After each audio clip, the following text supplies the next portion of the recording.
The princess stands at the edge of the vessel, her gaze fixed on the crumbling magical barrier.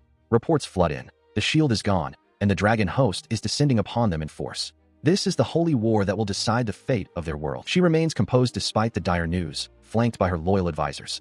General Ignore notes that the enemy's breakthrough was anticipated, yet Meal is visibly shaken that Her Highness's strongest defense, the Infinity Prism, has been shattered so easily. Outside, the sky is a chaotic tapestry of scales and fire as the Dragon King, Naga, leads his swarm against the elven stronghold. The conflict between the races has finally reached a boiling point that threatens to reshape the world itself. Refusing to let them advance further, the young mage calls upon the heavens. She commands the shooting stars to respond to her plea, summoning a devastating meteor storm that rains down pillars of fire upon the encroaching draconic ranks. The dragons roar in agony as the celestial bombardment strikes home, their formation breaking under the sheer intensity of the assault. Her advisors watch in awe, noting that her individual power rivals that of an entire magical army, successfully thinning the enemy's numbers. Amidst the smoke and ash, the millennial magician stands defiant against the draconic threat. She questions the Dragon King's intent, wondering if he truly believes he can settle their long-standing grievances here and now. Suddenly, the atmosphere shifts, and a cold dread washes over the elven officers. They detect an astronomical surge of magical energy, realizing too late that the Dragonkin are preparing their most devastating secret art. High above, the Heavenly Dragon King spreads his massive wings, gathering a terrifying amount of energy within his maw. With a deafening cry, he unleashes the Heavenly Dragon King Cannon, a beam of pure destruction aimed directly at the elven forces. Seeing the impending doom,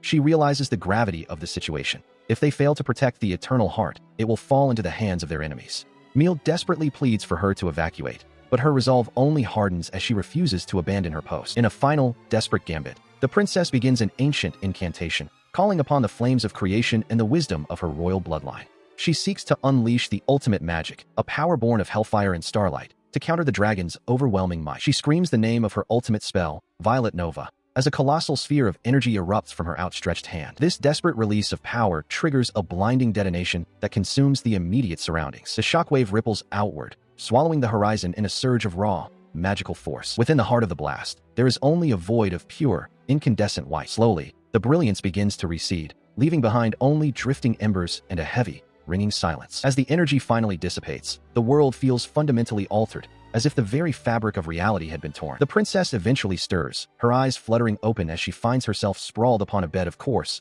unfamiliar sand. Rising slowly, she gazes out at the vast, rhythmic expanse of the ocean, her voice a mere whisper as she questions if she has truly reached the sea. Her voice cracks as she calls out for Meal and General Ignore, but only the sound of the waves answers her desperate cries. She is struck by a chilling realization that the magical impact may have scattered her allies, but her thoughts are suddenly cut short by a jarring, monstrous roar. She stands frozen as a hulking figure emerges from the dense foliage behind her, a crude wooden club gripped tightly in his hand. His eyes are wide and bloodshot, fixed on her with an intensity that borders on madness. Stunned by the sudden appearance of another soul in this desolate place, she can only stare in confusion as the man looms in the distance. Panic sets in, and she desperately calls upon the elements to repel the intruder, but her command to the wind goes unanswered, leaving her defenseless as she warns him to stay back. With a terrified shriek, she attempts the spell once more, her voice cracking with desperation as she turns to flee from the approaching threat. He lets out a primal roar and charges across the sand, his face a mask of frantic aggression that sends her into a blind, stumbling sprint for her life. The chase leads her to the very edge of a jagged cliff,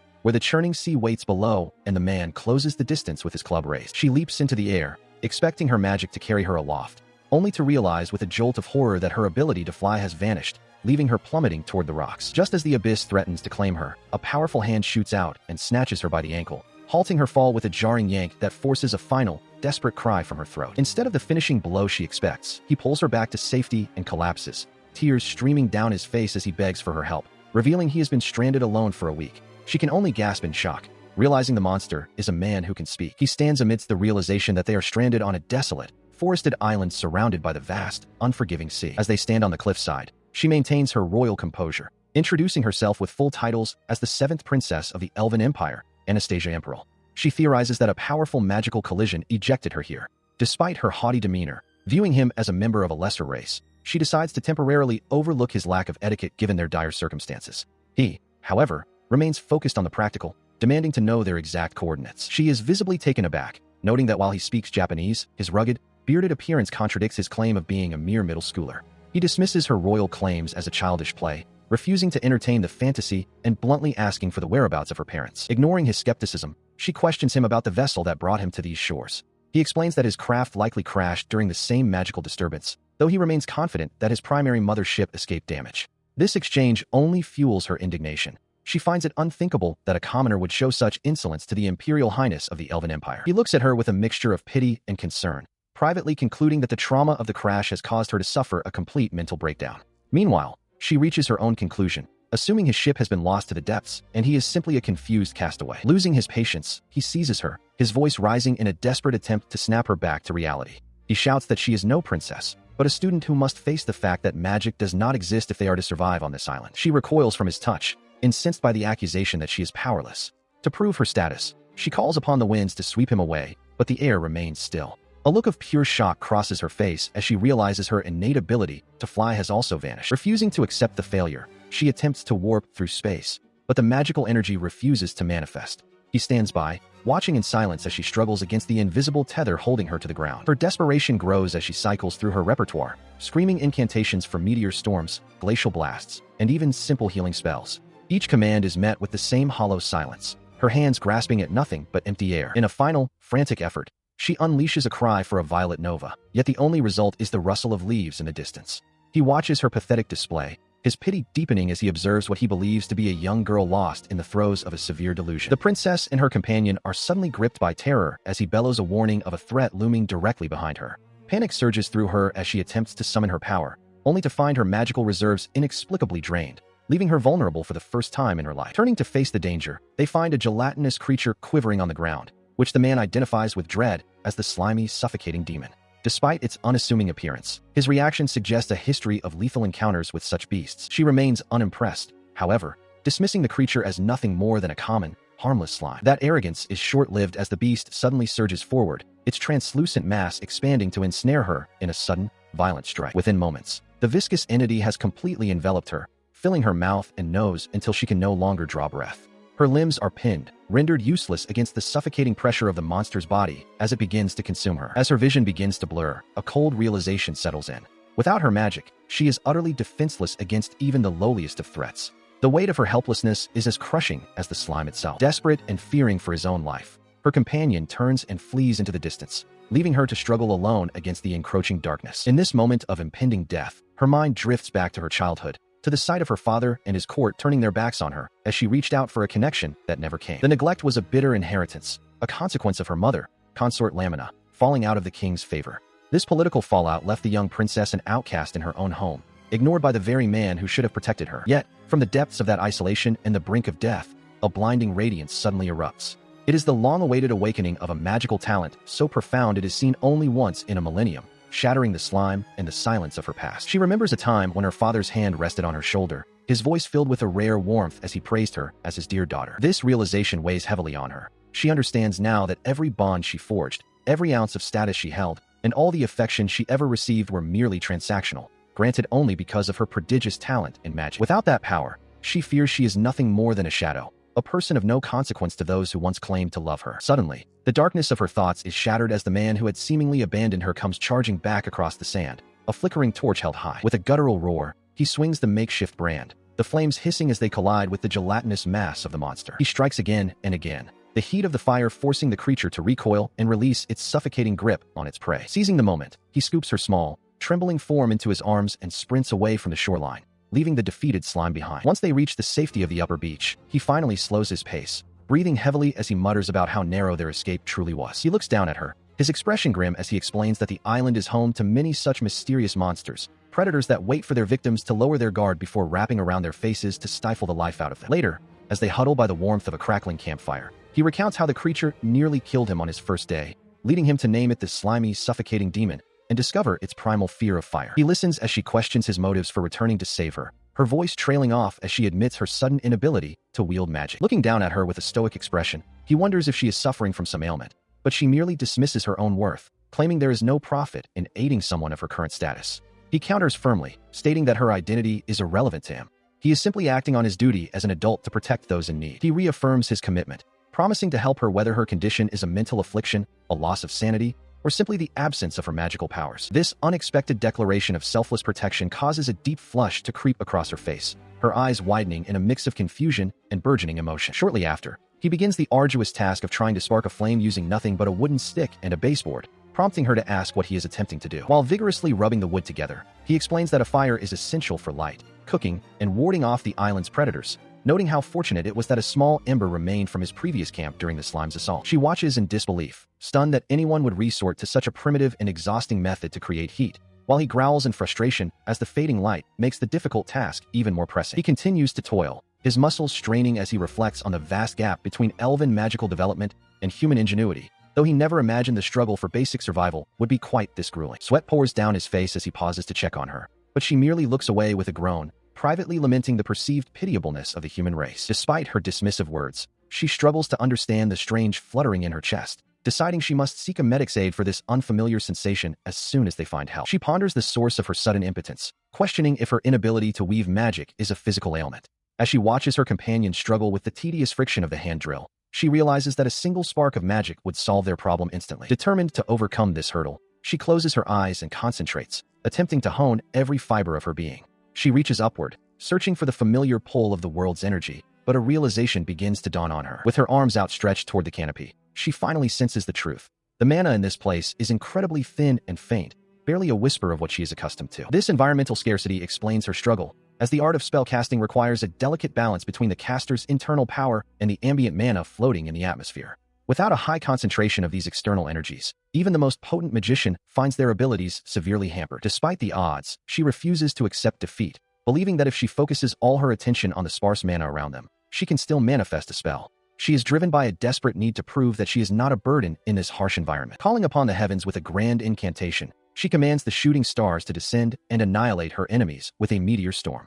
Her companion pauses his work, looking up in bewilderment at her sudden, dramatic display. The result of her grand invocation is a crushing disappointment. A single, tiny, smoldering pebble that drops harmlessly to the forest floor. Tears well in her eyes as she stares at the pathetic remains of what should have been a cataclysmic event. Before she can sink further into despair, the man suddenly lunges forward, his eyes fixed on the tiny, glowing ember she managed to produce. He carefully retrieves the smoking fragment and places it into a nest of dry tinder, shielding it with his hands. She watches in stunned silence as he begins to blow gently on the spark, treating her failure as a precious gift. With steady, rhythmic breaths, he continues to nurture the tiny light, turning her meager magical output into the very fire they so desperately needed. He carefully cups the tiny, flickering ember in his calloused hands, shielding the fragile spark from the wind. Leaning over the pile of dry twigs, he gently breathes life into the kindling while the princess watches with bated breath. With a sudden crackle, the wood ignites, and a warm, vibrant flame erupts from the center of the hearth. He looks up with a grin, thanking her and acknowledging that without her help, they never would have managed to light the fire.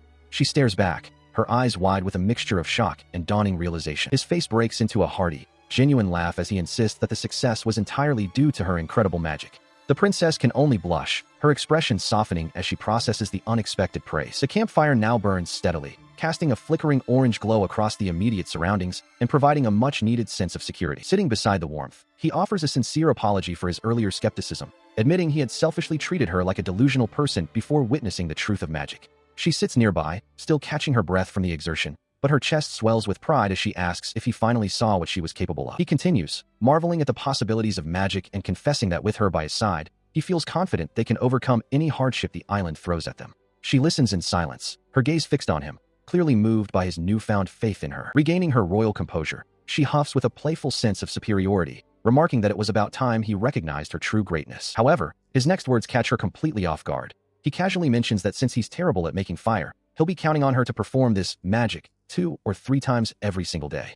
Her smug expression instantly vanishes, replaced by a look of pure bewilderment. She initially beams with pride at her success, but the joy is short-lived. A sudden, draining sensation washes over her as her internal reserves are completely depleted, leaving her magical energy at absolute zero. The toll of casting even a simple spell in this mana-starved environment proves too great, and the princess collapses onto the sand, her strength spent. Seeing her fall, the survivor turns from the fire, his voice filled with confusion as he asks if she has already grown tired from such a small task. The harsh reality of the island's poor magical efficiency has left her utterly incapacitated. Chaos erupted aboard the vessel as frantic alerts reported that the dragon race had shattered the barrier and was rapidly closing in on the mothership. The elven commander demanded an immediate status report, only to be met with panicked confirmation that the enemy had already infiltrated their defenses.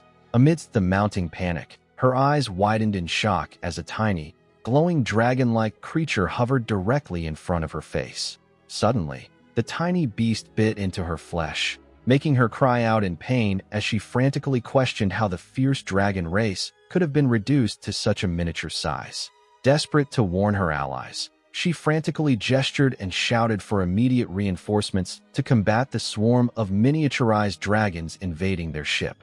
Her desperate pleas for help echoed softly as she awoke on a sun-drenched beach. Her body sprawled weakly across the sand as her breath hitched in exhaustion. Gasping for air, she slowly realized that the terrifying attack had merely been a nightmare, recalling how a magical collision had actually stranded her on this unknown shore.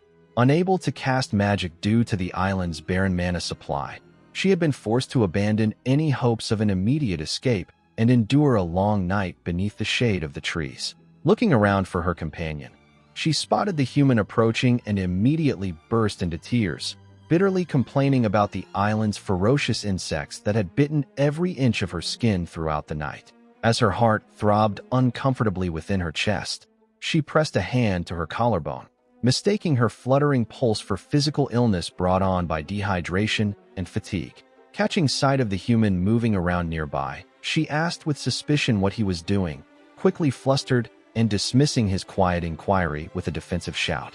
She dismissed his survival efforts, assuring him that such primitive signals were unnecessary because she had already arranged drifting debris to form markers for any searching rescue parties. Continuing her lofty explanation, the elven commander insisted that her empire continuously monitored her whereabouts through magic, so her sudden disappearance from the front lines would undoubtedly prompt an immediate military extraction.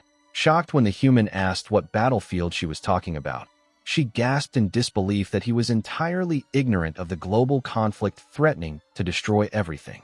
Shaking her head at his cluelessness, she placed a hand to her forehead and condescendingly offered to explain the world's affairs, remarking how typical it was for a weak human to be so out of touch. She detailed the cosmic balance of power, recounting how 3 great races ruled the realm: the Elven Empire of Alfheim, the Dragon Realm of Muspelheim, and the Demon World of Niflheim.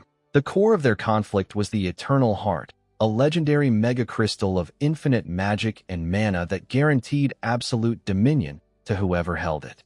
Emphasizing the gravity of the war, she explained that whichever faction claimed the crystal would effortlessly subjugate all other races and take over the world.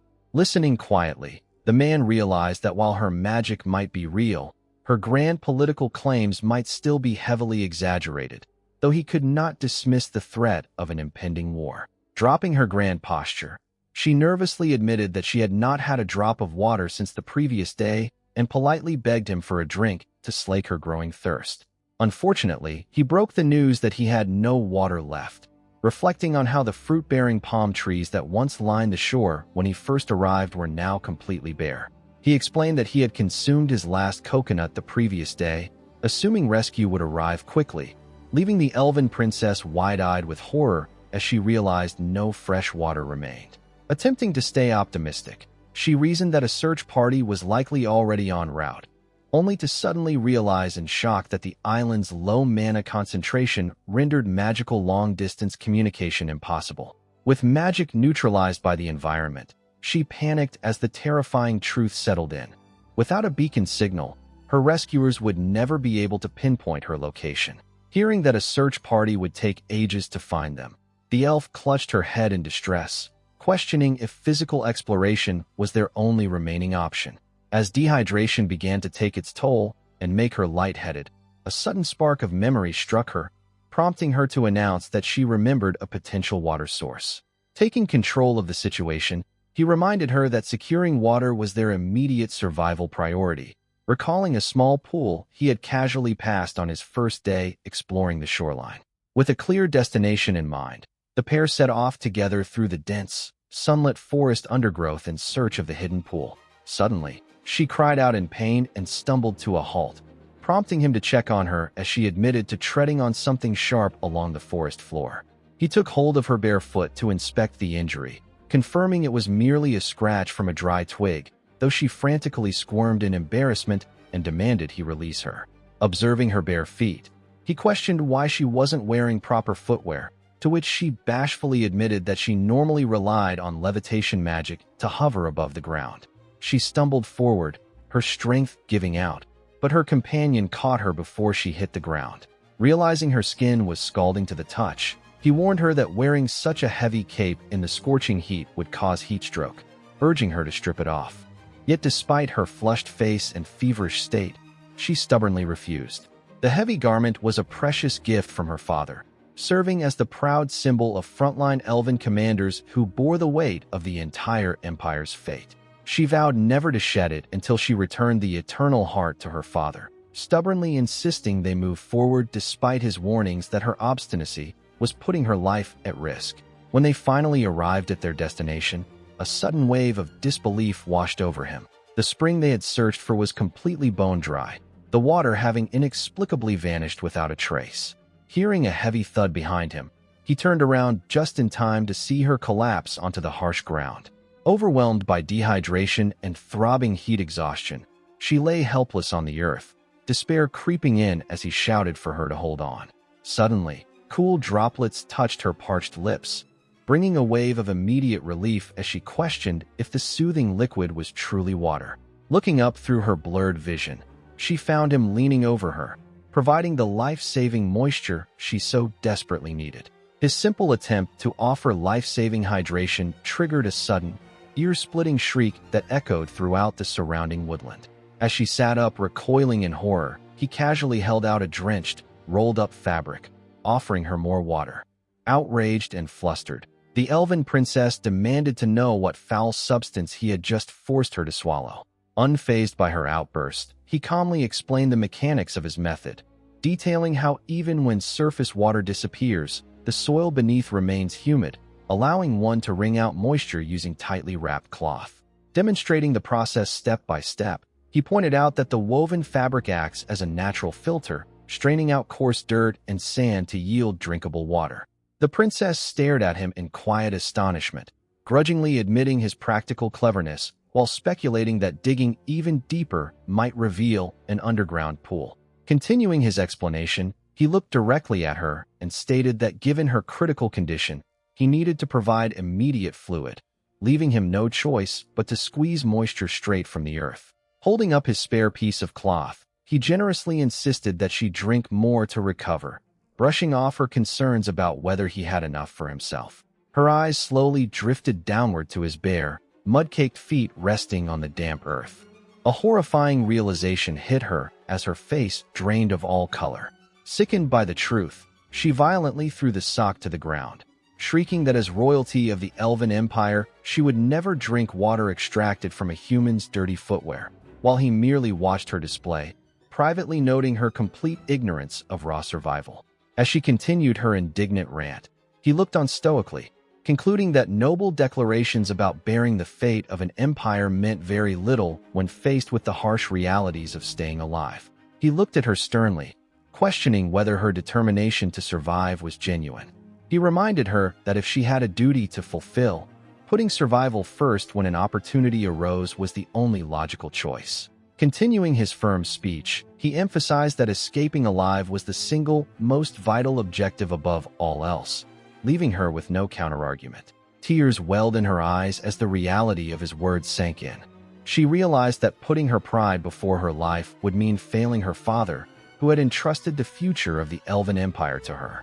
Driven by a surge of renewed resolve, she stood tall and wiped away her hesitation, even as he quietly reassured her that he hadn't meant to criticize her. Dropping to her hands and knees without further hesitation, she grabbed the damp cloth and pressed it firmly against the ground to extract every precious drop. As she looked up, her gaze fell upon his bare, battered, and dirt-caked feet, bringing a sudden wave of sharp understanding.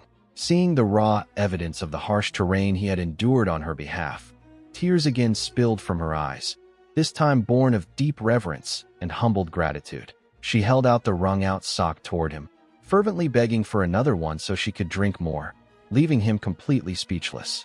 Down the liquid went in eager gulps as she shouted her declaration to survive at all costs, despite internally reeling from the foul stench, while he watched her dramatic transformation in utter disbelief. Having gathered several discarded plastic bottles along the shore, a total of 6 1.5-liter containers stood filled and ready on the sand. Examining the meager supply, he calculated their daily needs, noting that an average human required approximately 1.5 liters of water each day.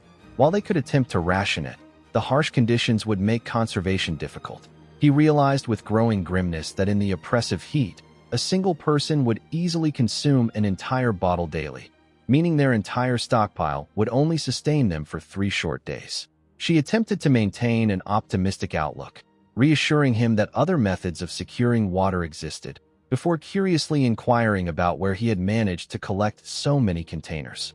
He casually explained that the plastic bottles were simply debris washed ashore from the ocean, a revelation that unsettled the young princess as she recoiled at the distasteful thought of using garbage. He pointed out that while hygiene conditions were far from ideal, their survival left them with no luxury to be selective, forcing her to reluctantly concede that necessity outweighed her pride.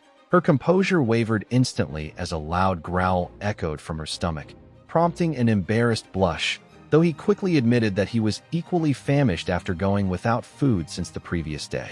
He glanced toward the horizon, observing that the sun was beginning to set after their lengthy effort to secure water, and urged that they search for nourishment before daylight faded, a task she eagerly offered to assist with. As they walked together along the rocky coast, he admitted that the overwhelming events had distracted him from proper introductions, realizing he had not yet asked for her name. He introduced himself as Shiyuten Daiku, explaining that he worked as a high school teacher in Tokyo, but the revelation only sparked confusion for the young princess, who assumed Tokyo was a distant village and inquired about the nature of his magic. When he clarified that he merely taught language, she quietly deduced that he must lack magical talent entirely, resigning himself to teaching in what she believed to be a remote, obscure settlement. Admitting his limitations, he confessed that he was no survival expert, prompting a wave of pity from her as she concluded his reliance on primitive methods stemmed from sheer necessity. He went on to explain that his modest understanding came strictly from books and digital videos, having never experienced genuine wilderness survival firsthand. Though she suspected he was downplaying his abilities, he firmly assured her that as the adult, he would take full responsibility for guiding them both to safety. The earnest promise caused her heart to flutter wildly, leading her to naively mistake her sudden fluster for a worsening medical condition that required a doctor's attention upon her return. Leaving the conversation behind, the relentless ocean waves continued to crash against the jagged coastal rocks under the darkening sky. Searching along the water's edge, he crouched down low among the slippery boulders while she trailed behind, watching his movements with quiet skepticism. She questioned why they were scouring the rocks instead of fishing in the open sea, just as his eyes caught sight of something small stuck to the wet stone. Reaching down, he triumphantly plucked a sea snail from the crevice and held it up to her, declaring that this modest find would serve as their dinner for the night. He held out the gathered sea snails, but the young princess recoiled in disgust, demanding to know why she should eat such creatures when the ocean before them was full of fish.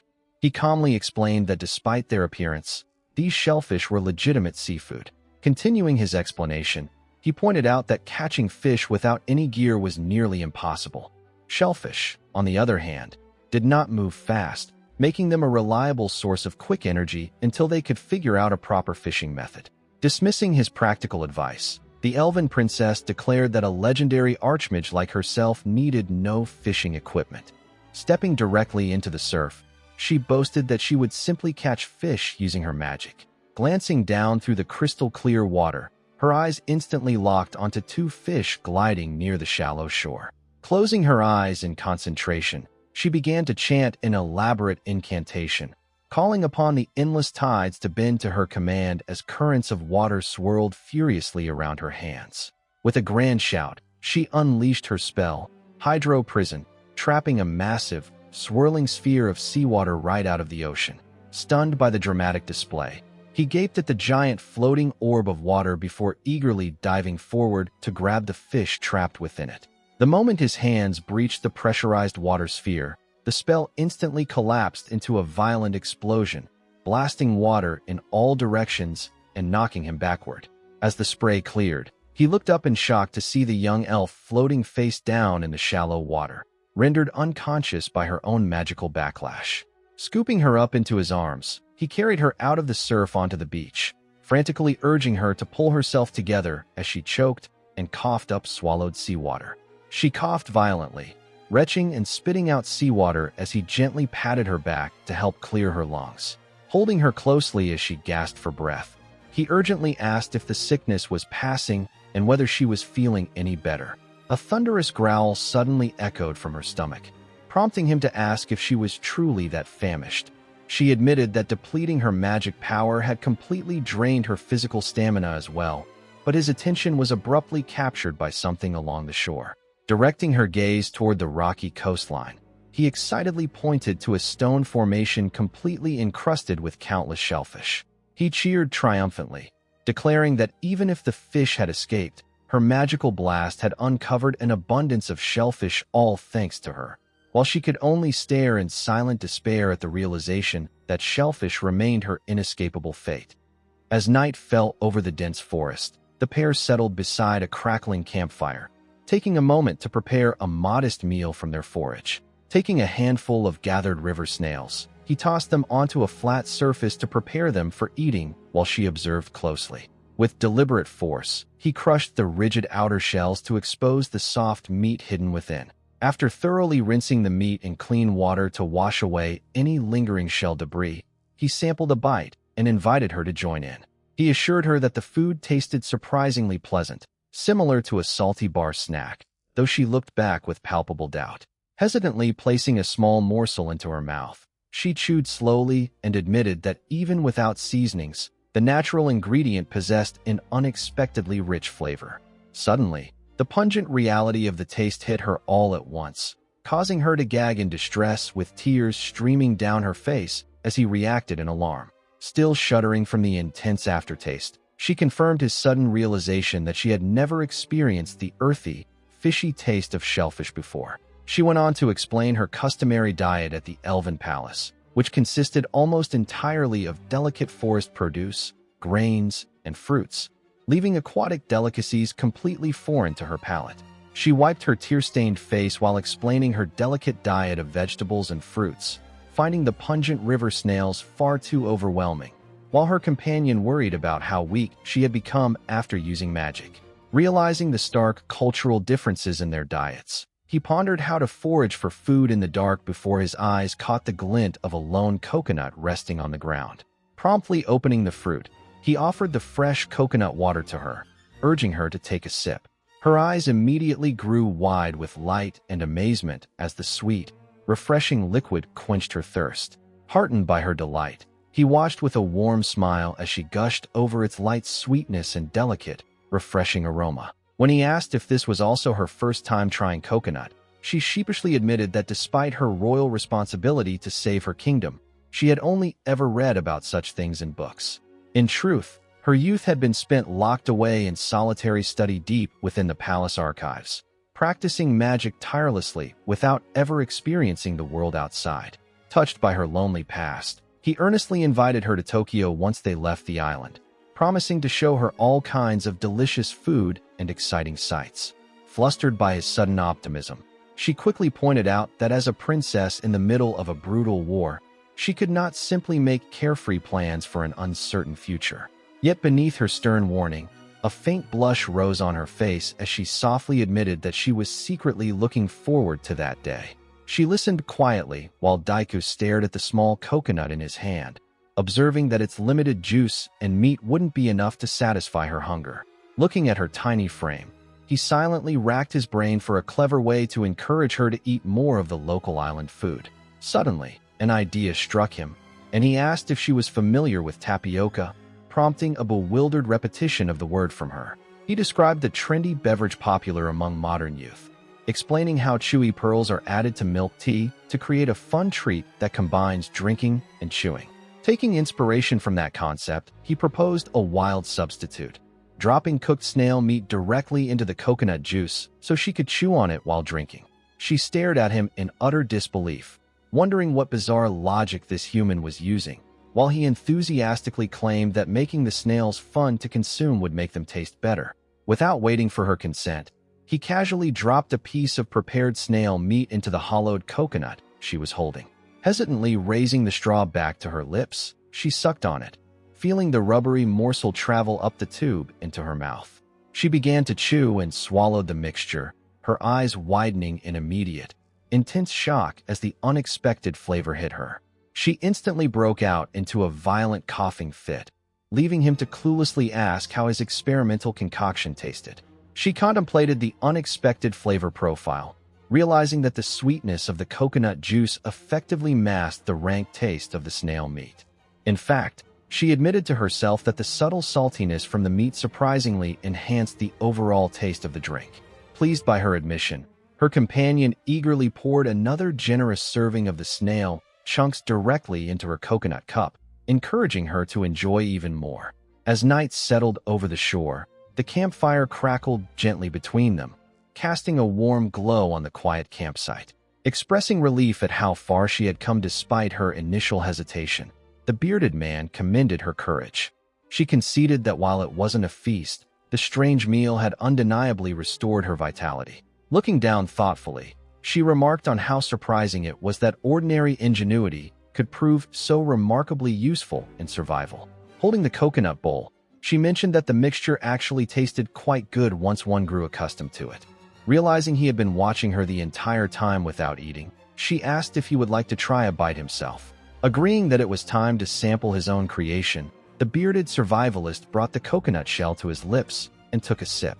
The moment the flavor hit his tongue, his stomach revolted violently, forcing him to spit out the atrocious concoction in a gagging fit of pure agony, much to the young elf's shock.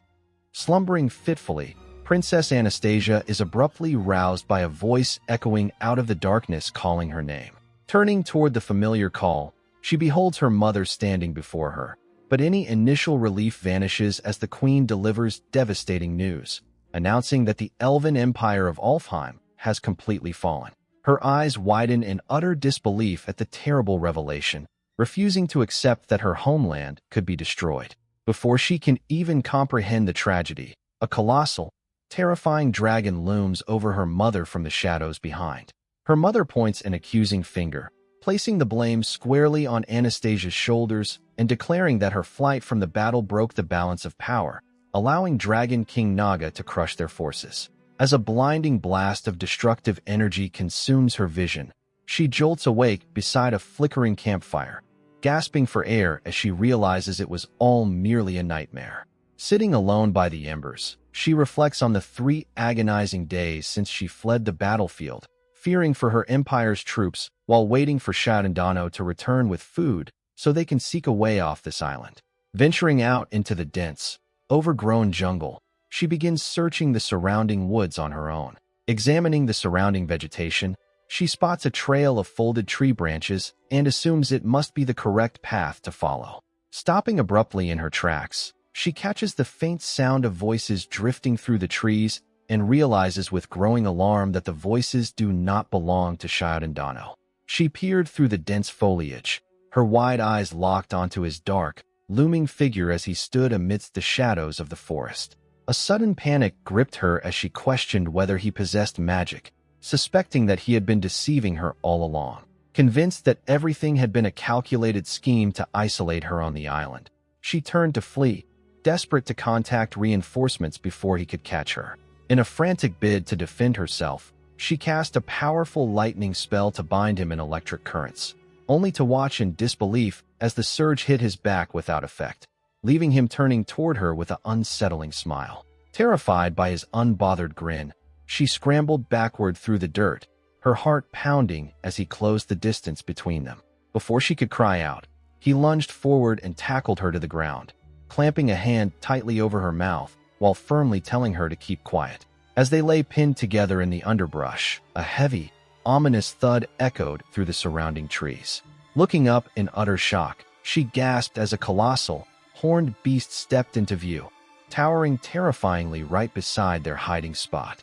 Stunned by the creature's immense presence, she stammered in realization, while he quietly reminded her that he had warned her about the island's dangerous monsters.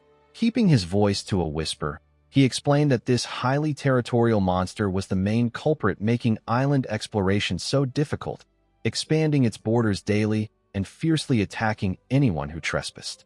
He listened quietly as the young princess identified the massive creature above them as a quake hog, an earth element beast that dominated the mountain forest, warning him that despite its low rank, it remained lethal without magic. Sensing the immediate danger, he whispered to her that they needed to slip away quietly before the creature noticed their presence. But before they could take a single step, a deafening roar shattered the forest silence as the beast loomed directly behind them. Reacting instantly, he grabbed the princess and threw them both off the steep ledge, tumbling frantically down the rocky slope to escape the monster's wrath.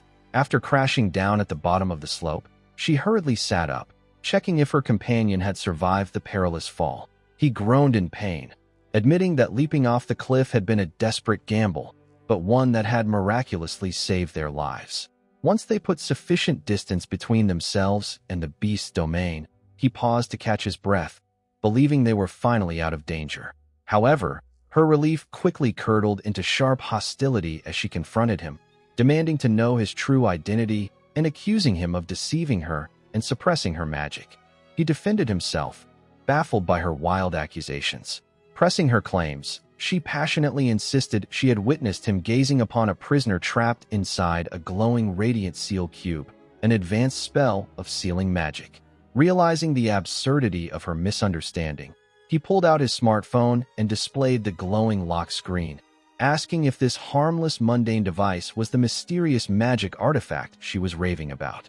He held out his black device, explaining that while the smartphone was meant for long-distance communication, the lack of signal made that feature useless.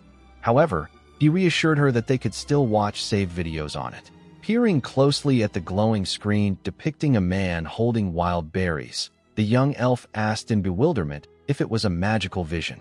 The bearded man chuckled softly, pointing out that what she had mistaken for advanced sealing magic was simply recorded footage warning about deadly fruits. Overwhelmed by embarrassment, she hung her head in silence as he tried to explain that the device was merely a product of human technology, though he admitted the concept was difficult to convey. Clutching her clothes in distress, the princess began to despair, feeling completely helpless after failing her father's mission and needing to be rescued. Looking at him with tear-filled eyes, she questioned her own worth entirely. Tears streamed down her cheeks as she wept openly, apologizing for causing trouble and getting him injured, firmly believing she was useless in this harsh wilderness. Surprised by her outburst, he immediately cut her off, assuring her that she had just accomplished something extraordinary that only she could achieve, leaving her wide-eyed with astonishment.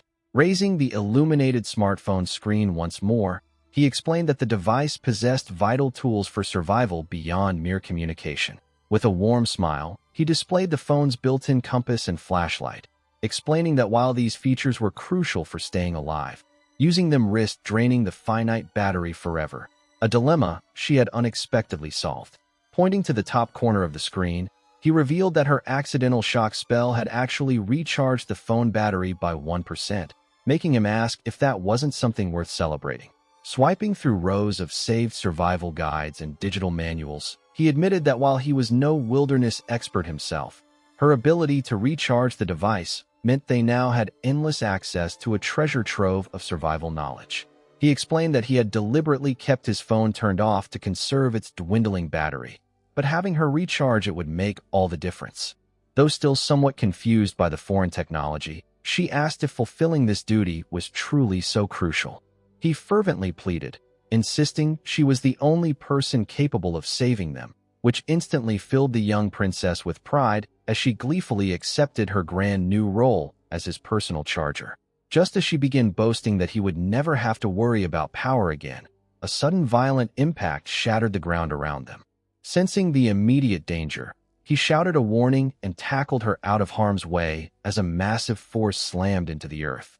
From the rising cloud of dust, an aggressive voice mocked her for failing to cast a protective counterspell. Looking up in absolute shock, the young princess instantly recognized the terrifying intruder towering over them. It was none other than the feared dragon King Naga, grinning wildly with feral ferocity as she confronted the pair. Standing imposing and utterly unclad before them, the wild dragon king left both onlookers stunned, prompting an immediate outcry of shock at her complete lack of attire. Reacting to his astonishment, she offered a quick explanation of dragonkin lore, clarifying that her kind possesses innate magical talents comparable to the Elven Empire and shed their garments when preparing for combat to transform into giant dragons. Listening to her explanation while rubbing his head in disbelief, he dryly concluded that despite the elaborate magical reasoning, she was essentially just an exhibitionist when preparing to fight.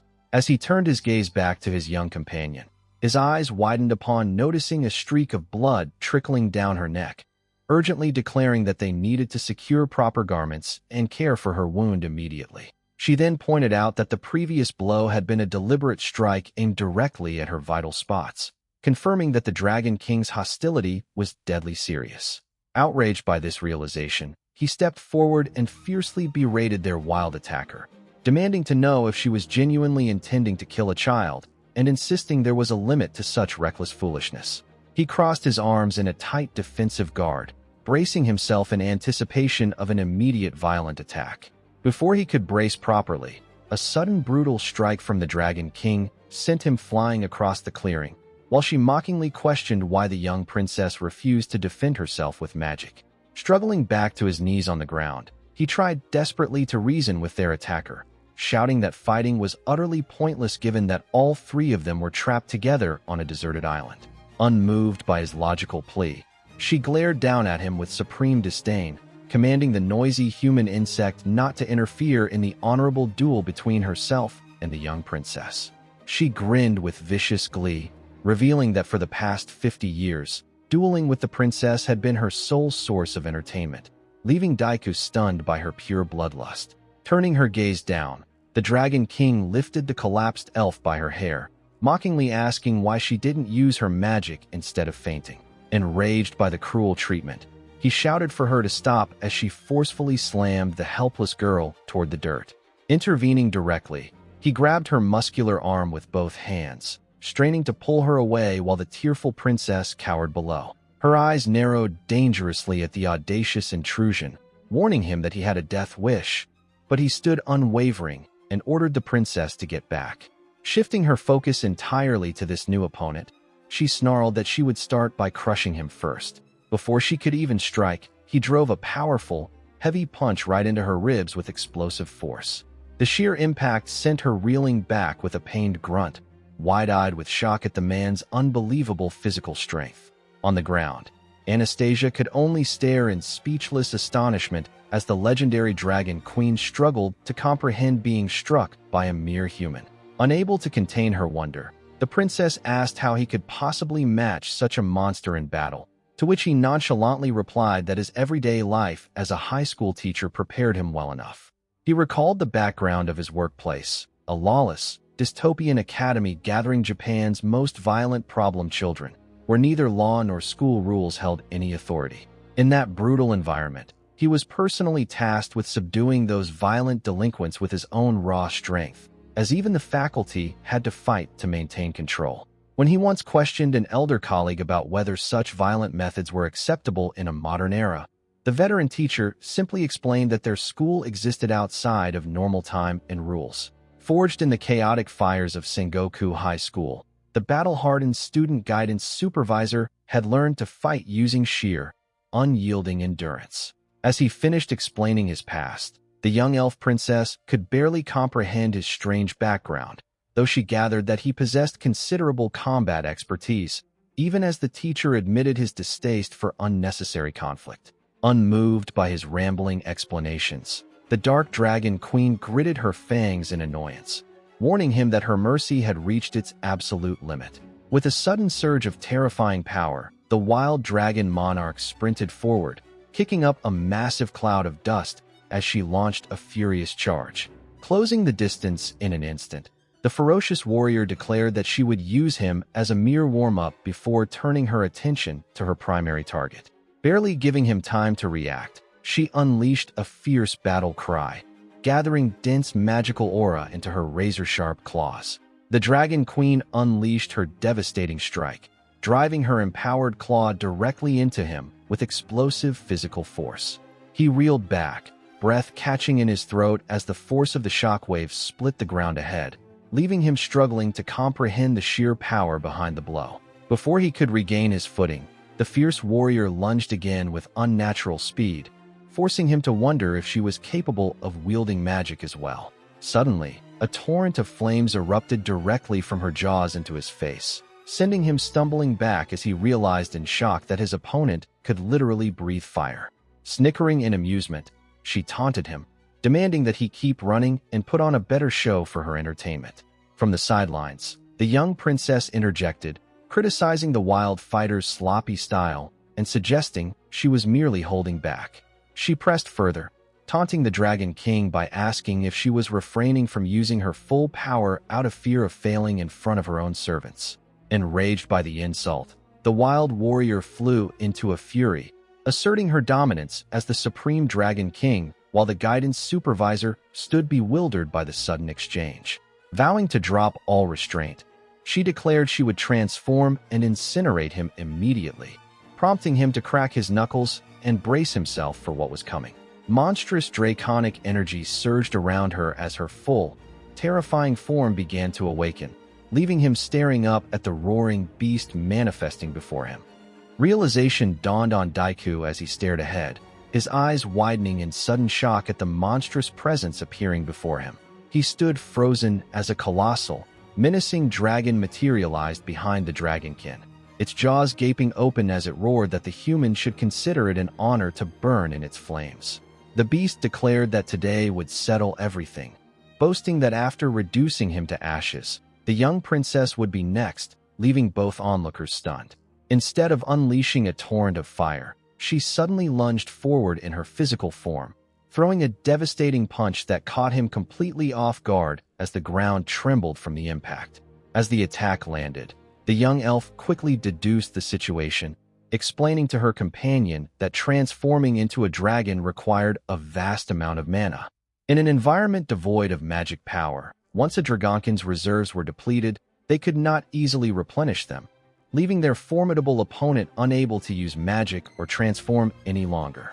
Hearing this, he realized that without magic, her capabilities shouldn't far exceed those of a regular human, giving him a fair chance in battle. Yet despite her drained strength, the furious warrior roared in denial, refusing to accept that she could ever lose to a mere human. Driven by pure rage, she charged in and swung a powerful blow, forcing him to raise his arms to block the brutal strike as the force of her physical assault echoed through the air. Reeling from the impact, he gritted his teeth in disbelief, marveling at her sheer brute force and realizing that even without magical enhancement, her raw physical strength was naturally overwhelming. Before he could reposition himself, her hands clamped tightly onto his collar, seizing control of his balance as panic surged through him.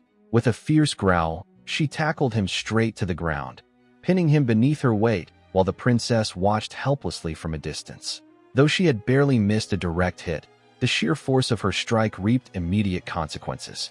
Anastasia rushed to check on Daiku, who insisted he was uninjured from narrowly dodging, despite the trail of blood streaming from his nose.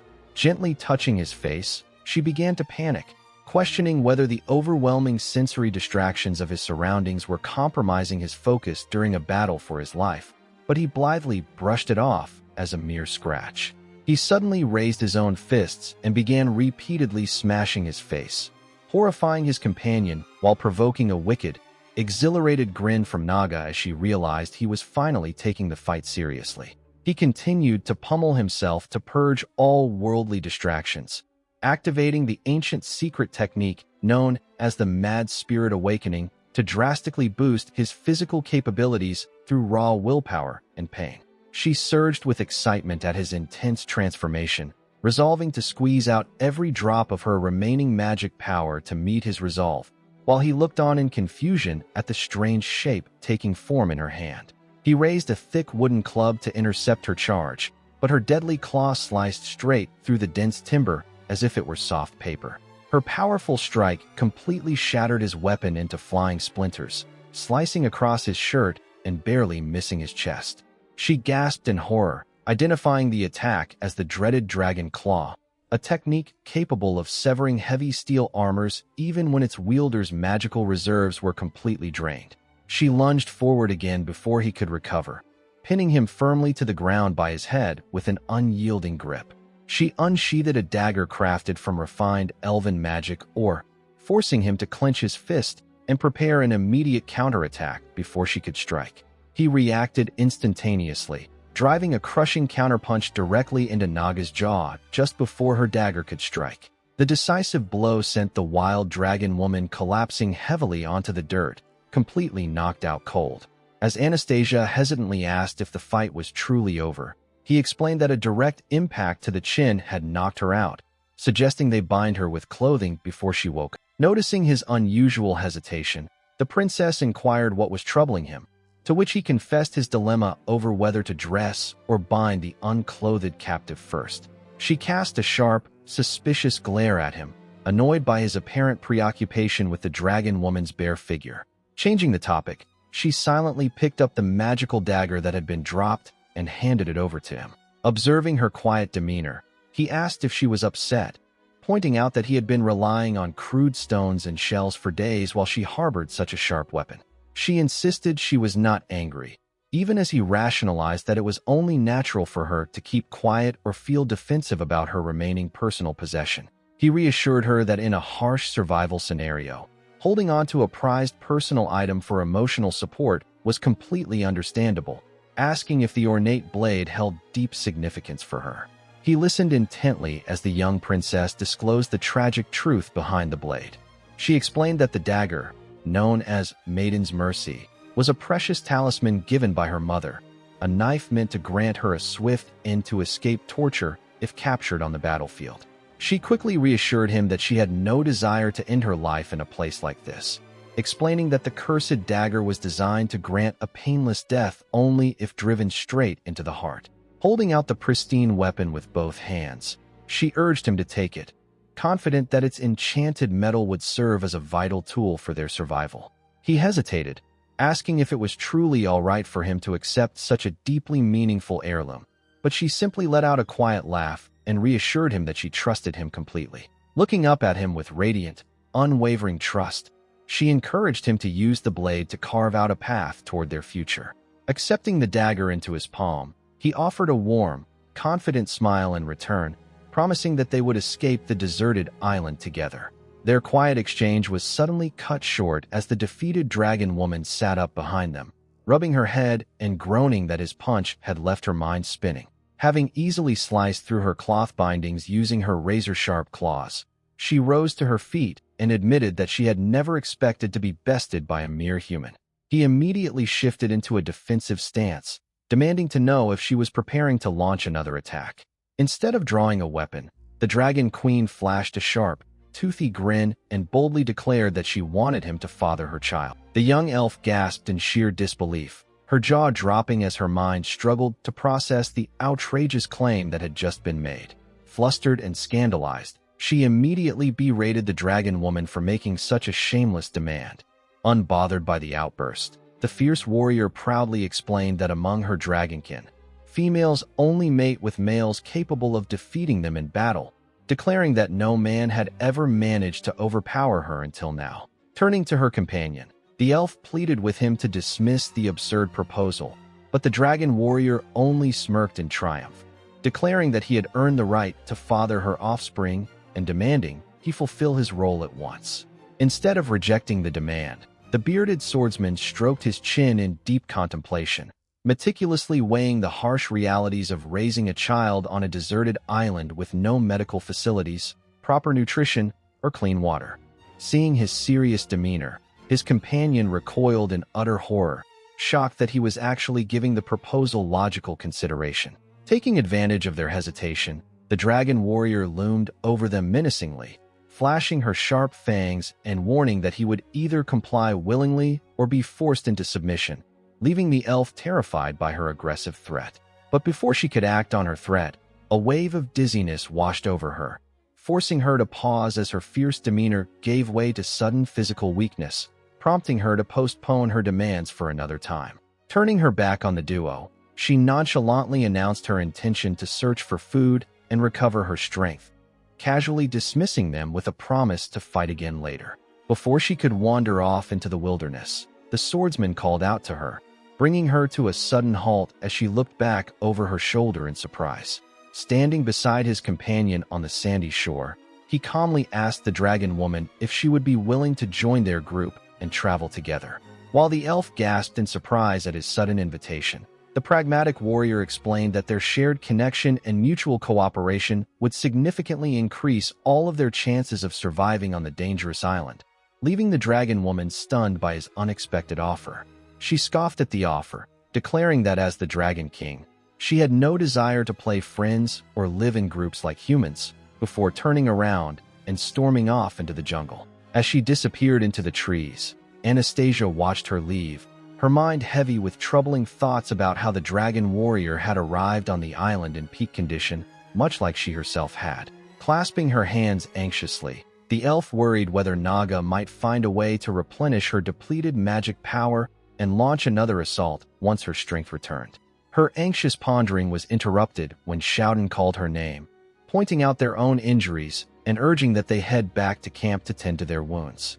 Once back at their makeshift shelter, he offered her a bottle of clean water to wash her cuts, surprising her since drinking water was such a precious commodity in the wilderness. He patiently explained that without doctors or medical supplies available, even the smallest untreated scratch carried a severe risk of infection. For that reason, he firmly insisted that using their carefully boiled and filtered water was a necessary safety measure to prevent any complications. She bashfully admitted that in her homeland, injuries were effortlessly mended using healing magic, leaving her entirely unfamiliar with such rudimentary care. Taking charge, he reached out and gently opened her collar to inspect the scrape on her neck, while she flinched nervously and insisted the touch barely stung. Without warning, he applied a harsh spray of disinfectant to the raw skin, causing her to cry out in shock before he gently urged her to endure the sharp pain for her health.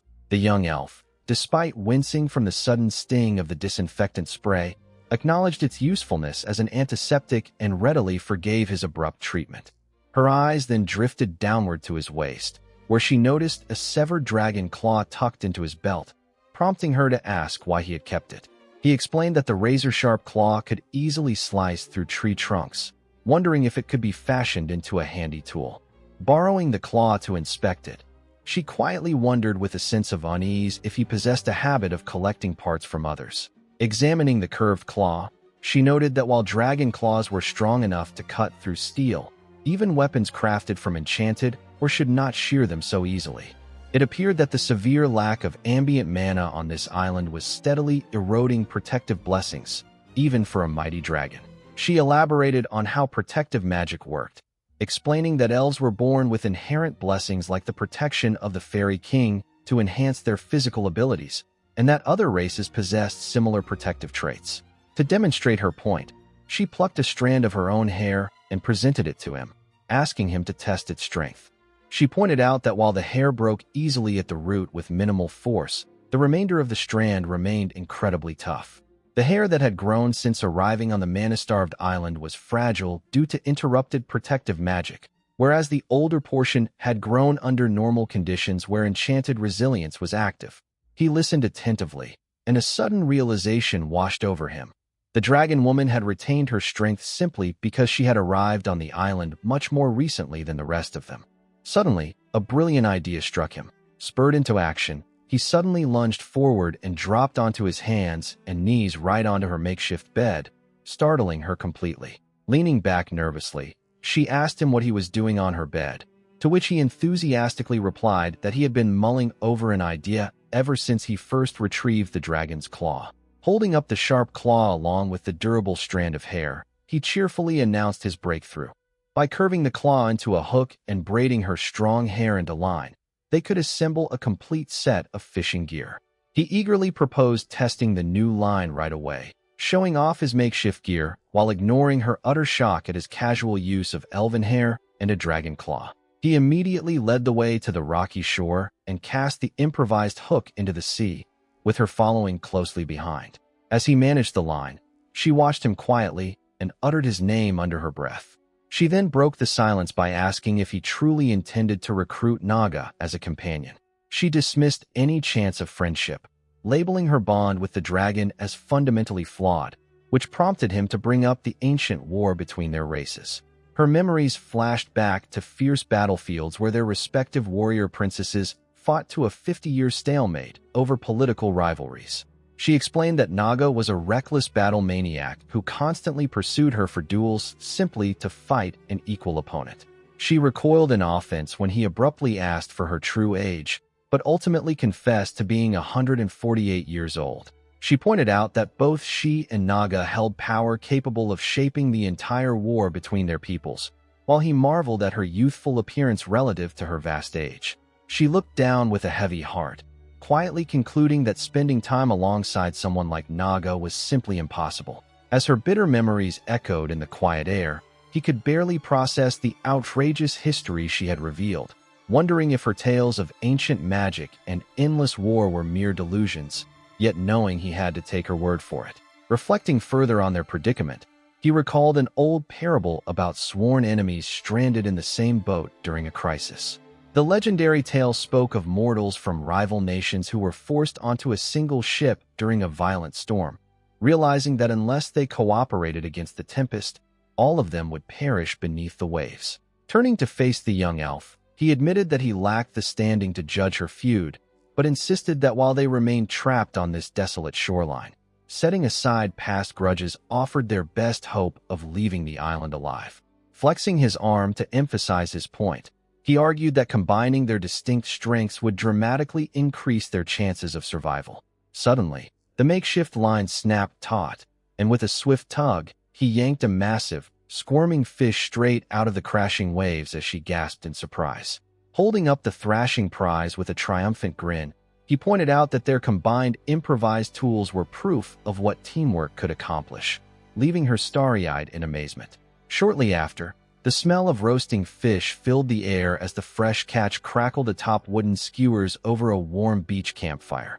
Savoring every bite with her cheeks stuffed full, she practically burst into tears of pure delight at her first real meal in days. As they sat together amidst the driftwood, he gently brushed away a crumb from her cheek, marking a quiet moment of newfound harmony beside the scattered bones of their feast.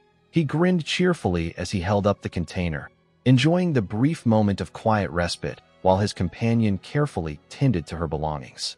Soon, the sun set and rose anew over the vast ocean, bathing the horizon in brilliant light as morning broke on the island.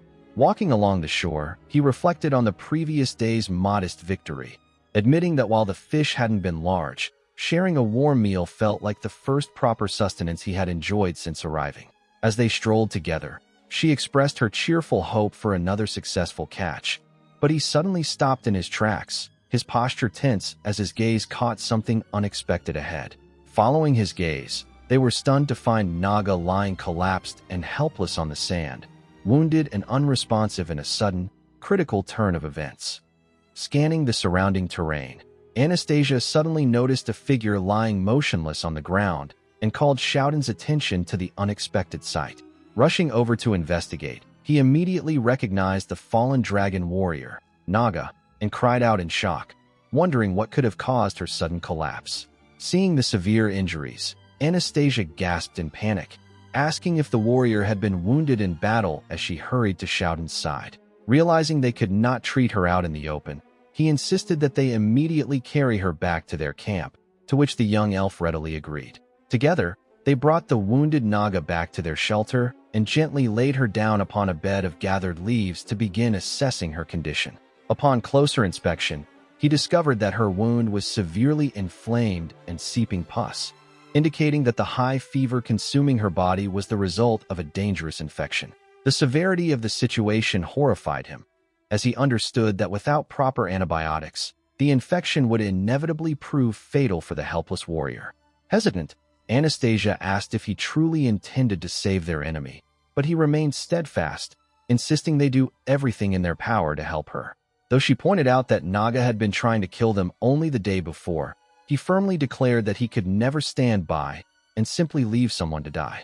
He carefully explained the procedure, instructing that the water and cloth must first be disinfected in boiling water before being used to clean the wound. Following his own instructions, he uncapped a bottle and poured fresh water over the prepared cloth to prepare for the treatment. Seeing his determination, Anastasia offered her aid, even as he grimly noted that the dragon warrior remained dangerously violent despite her excruciating pain. He quickly briefed the young elf on how to rinse the wound and wipe away any lingering dirt, while she nervously requested that he hold the writhing dragon down. As Anastasia carefully poured the sterilized water over the severe injury, the intense sensation caused Naga to groan loudly in agony. The sharp pain triggered a violent knee-jerk reaction, causing the wounded dragon warrior to slash wildly with her sharp claws toward Shouten. Moving with swift reflexes, he slammed his full weight down to pin her flailing arms firmly against the ground. Straddling the struggling dragon to keep her completely immobilized, he shouted for Anastasia to quickly pour the rest of the water while he held her tight. Despite being pinned, Naga thrashed frantically in a desperate bid to wrench herself free from his grasp. He took the full force of the dragon warrior's thrashing, slamming hard onto his back with a heavy thud as he struggled to maintain his hold on her writhing body. Seeing the chaotic struggle, Anastasia watched wide-eyed with the disinfectant bottle in hand, desperately telling herself to remain calm as the man locked his legs tightly around Naga to restrain her. Panting heavily, he managed to pin her in a tight embrace from behind. Noting that the feverish Dragon King had finally quieted down, her energy temporarily spent. Recognizing a fleeting window of opportunity, the bearded warrior urged the elf to spray the disinfectant immediately, realizing that Naga was barely resisting and might have run out of stamina. Before Anastasia could act, Naga suddenly convulsed with violent force, catching both of them completely off guard as cries of surprise echoed through the air. The dragon woman lashed out wildly, her clawed hand reaching desperately into the air while he dug his heels in, straining every muscle to keep her limbs pinned down. Anastasia stepped closer, foolishly believing the thrashing beast was growing weak, but Shouten barked a sharp warning for her to stay back as Naga lunged unpredictably. Using his full body weight to lock the thrashing dragon warrior in place, he roared at Anastasia to stop hesitating and apply the disinfectant without delay. With fierce determination, he shouted at the top of his lungs, bracing for the agony that was about to follow as the cleansing liquid was poured directly over the burning infection. Her body quivered with exhaustion as the agonizing treatment finally came to an end, allowing her to slip into a restless slumber while the group caught their breath. Looking down at the discarded containers, the young elf pointed out that they had consumed a bottle and a half of water just to cleanse the infection, adding that the feverish warrior desperately needed continued hydration. The rugged warrior glanced back at their depleted rations, gravely pointing out that a single bottle of water was all they had left.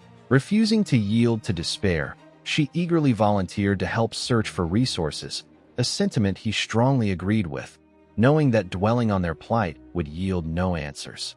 He recounted how they had retraced their steps back to the spring discovered 2 days prior, only to find the entire water source completely dried up. Driven by necessity, they ventured down to the coastline, gathering discarded plastic bottles washed up by the tides to salvage every drop they could. Before dusk settled over the island, they tried their hand at fishing along the shore, fortunate enough to consolidate scattered freshwater remnants into a single bottle.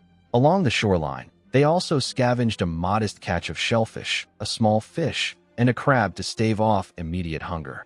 Gathering around the faint embers of their campfire in the dark forest night, they faced the grim reality of their desperate struggle for survival. As she gently trickled precious water between the sick woman's lips, both companions knew that taking care of an invalid in a land stripped of food and water pushed their fragile existence to the absolute brink. She watched with growing distress, warning him that he was pushing himself to the brink of collapse by giving his entire share of water to their sick companion without taking a single drop for himself. Ignoring his own thirst, he bent down low over the bedridden dragon maiden to check on her condition. As the young elf gasped in utter astonishment at his sudden proximity, he calmly explained that his hands were still warm from cooking earlier, making them unreliable for sensing body heat.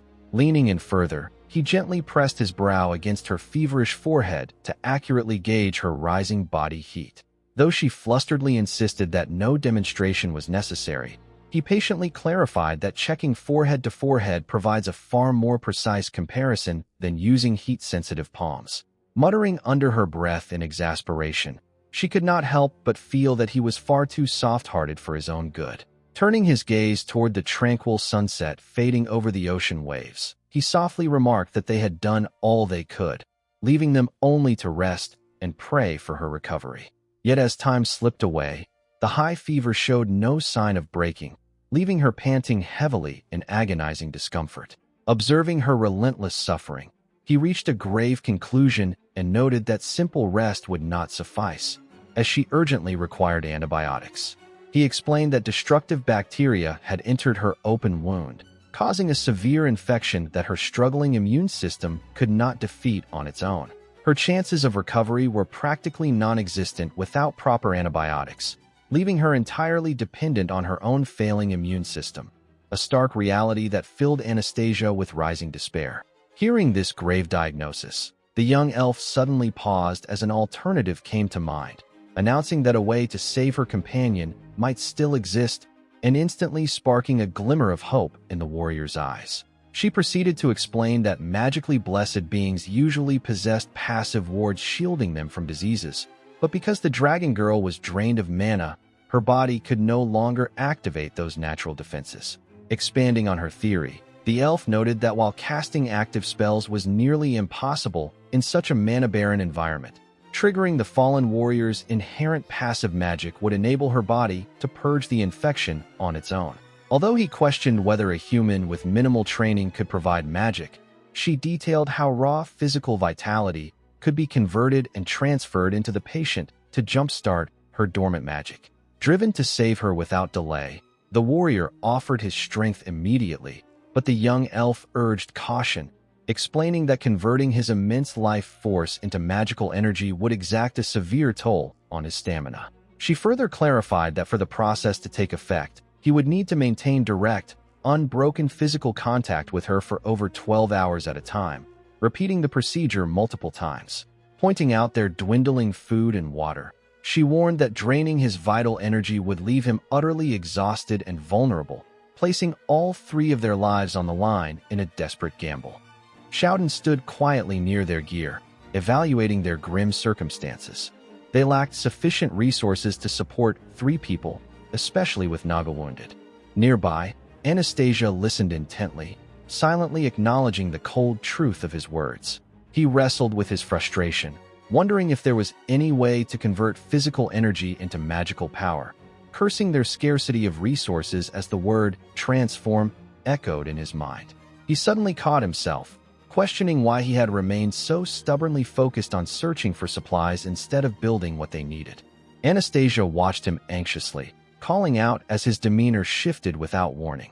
He seized upon a breakthrough idea, transforming salt water into drinkable fresh water.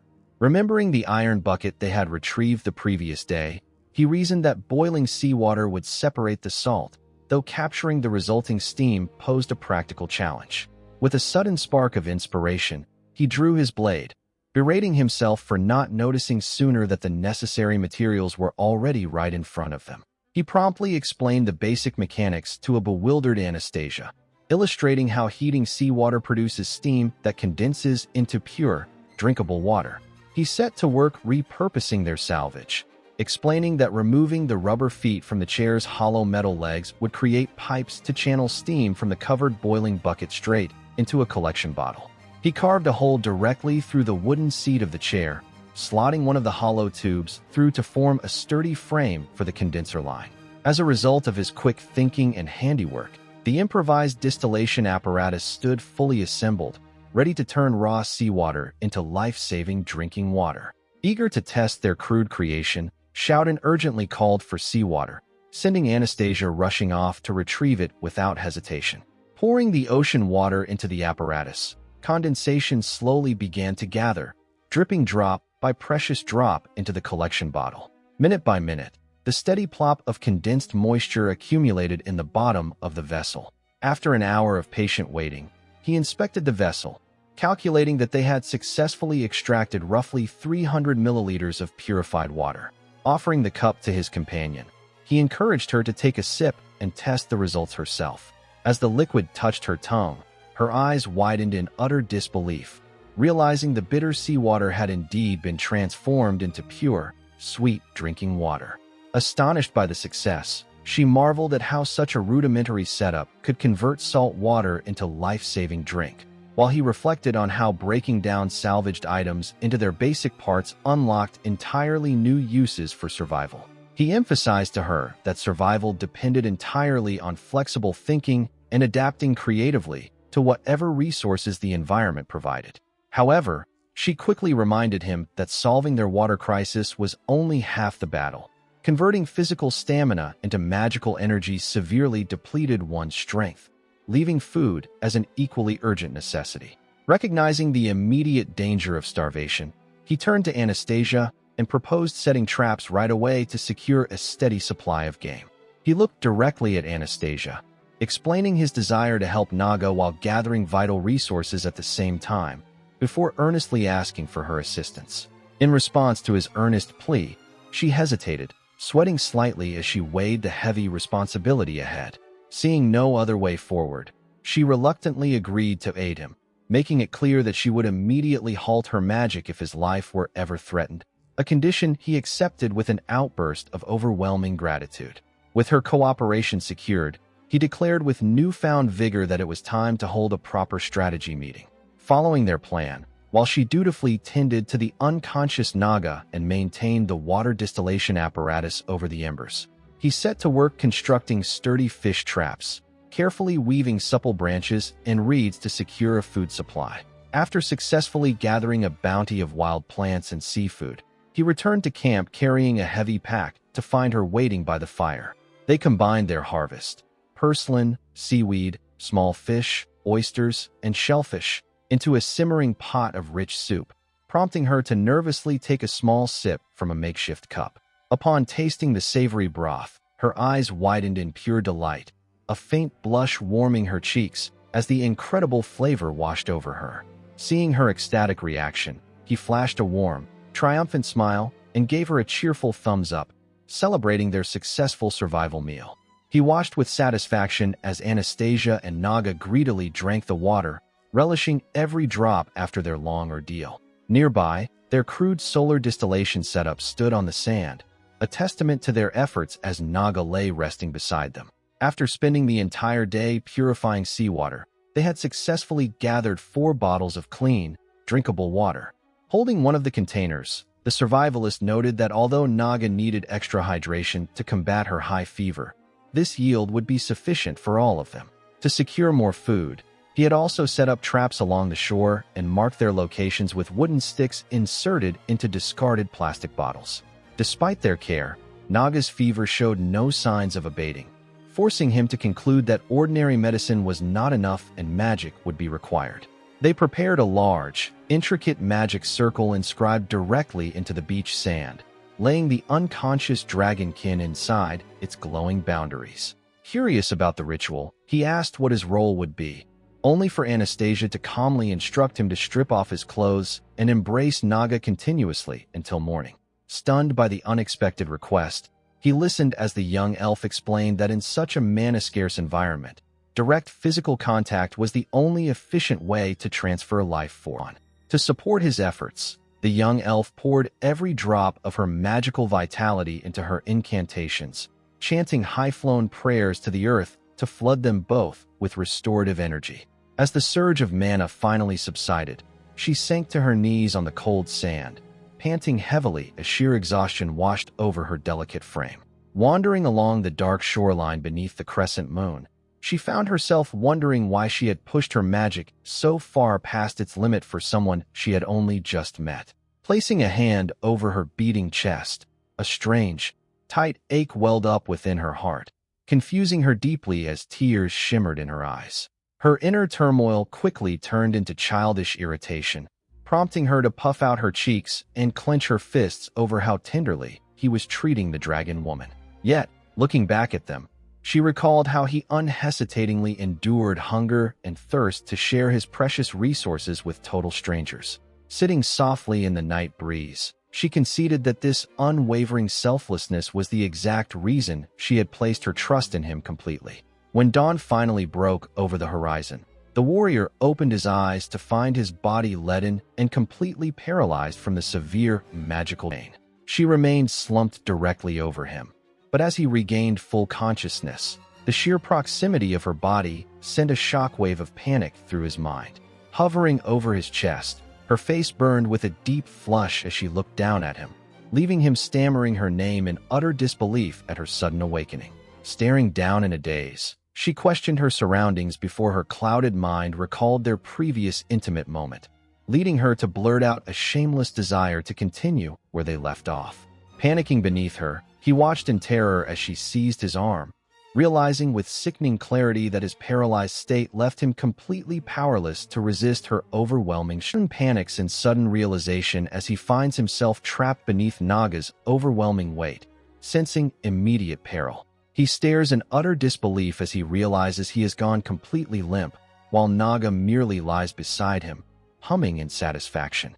He looks over as Anastasia approaches carrying a bucket of seawater, just as Naga stretches out with a lazy, satisfied yawn.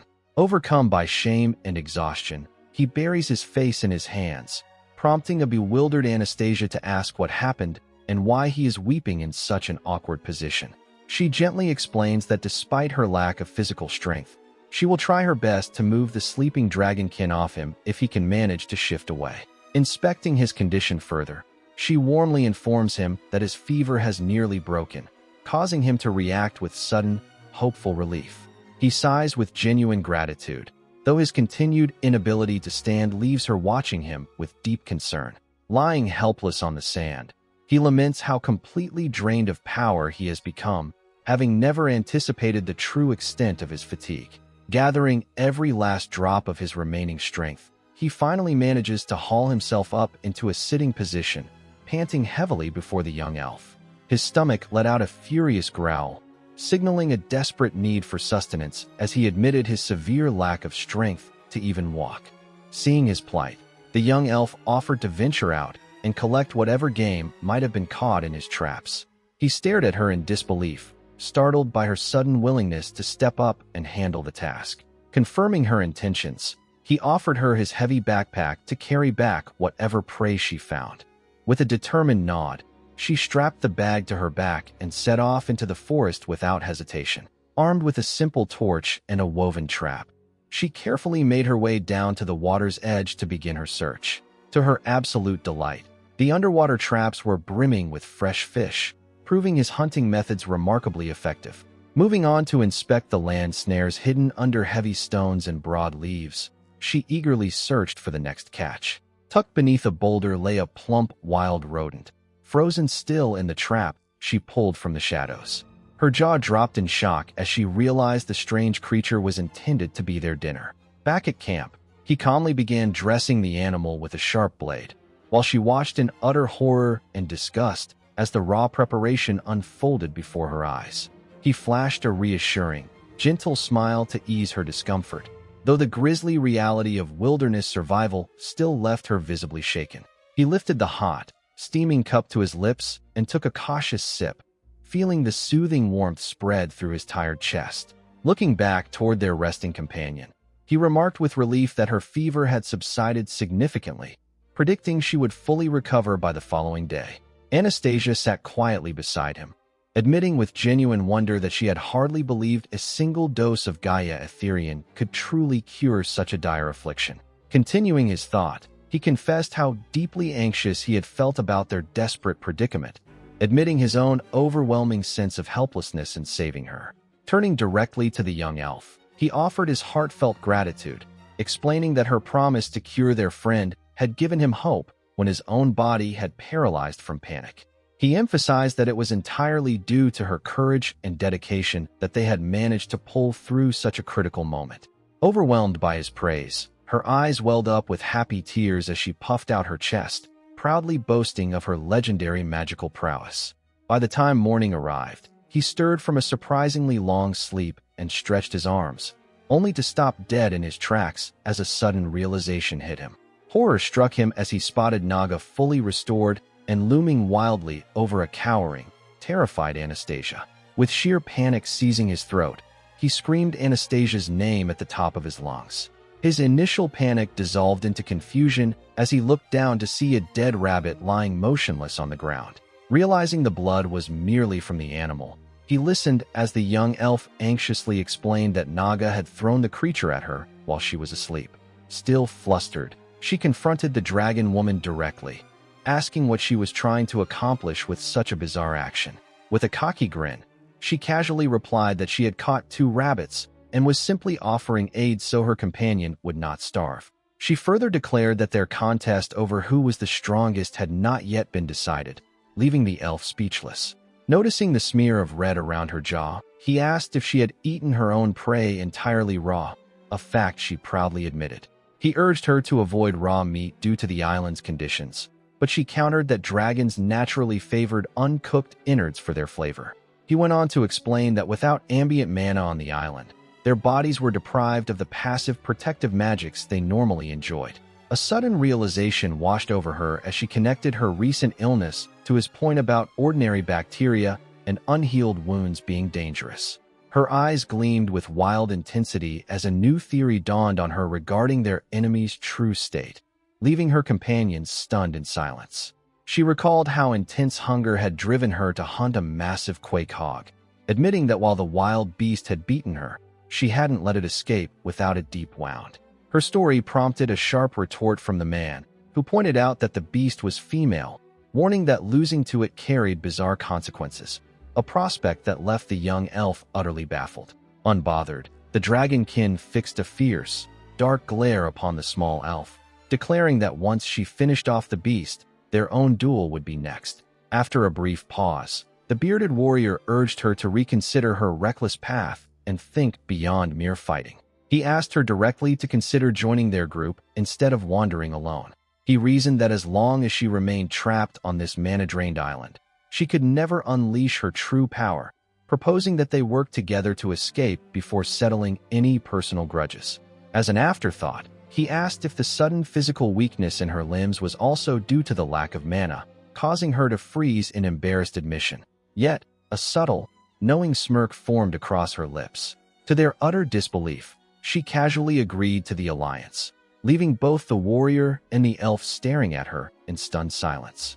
Turning to his young companion for her opinion, the man listened as she softly deferred, placing her complete trust in his decision. She listened closely as the dragon female cheerfully declared that their alliance was settled, urging everyone to put aside past grudges until they managed to escape the island together. Questioning such ready compliance, she asked what motivated the sudden agreement, only for the dragon warrior to lean dangerously close to the man and shamelessly confess her desire to bear his children so she could escape, regain her true power, and challenge her rival once more.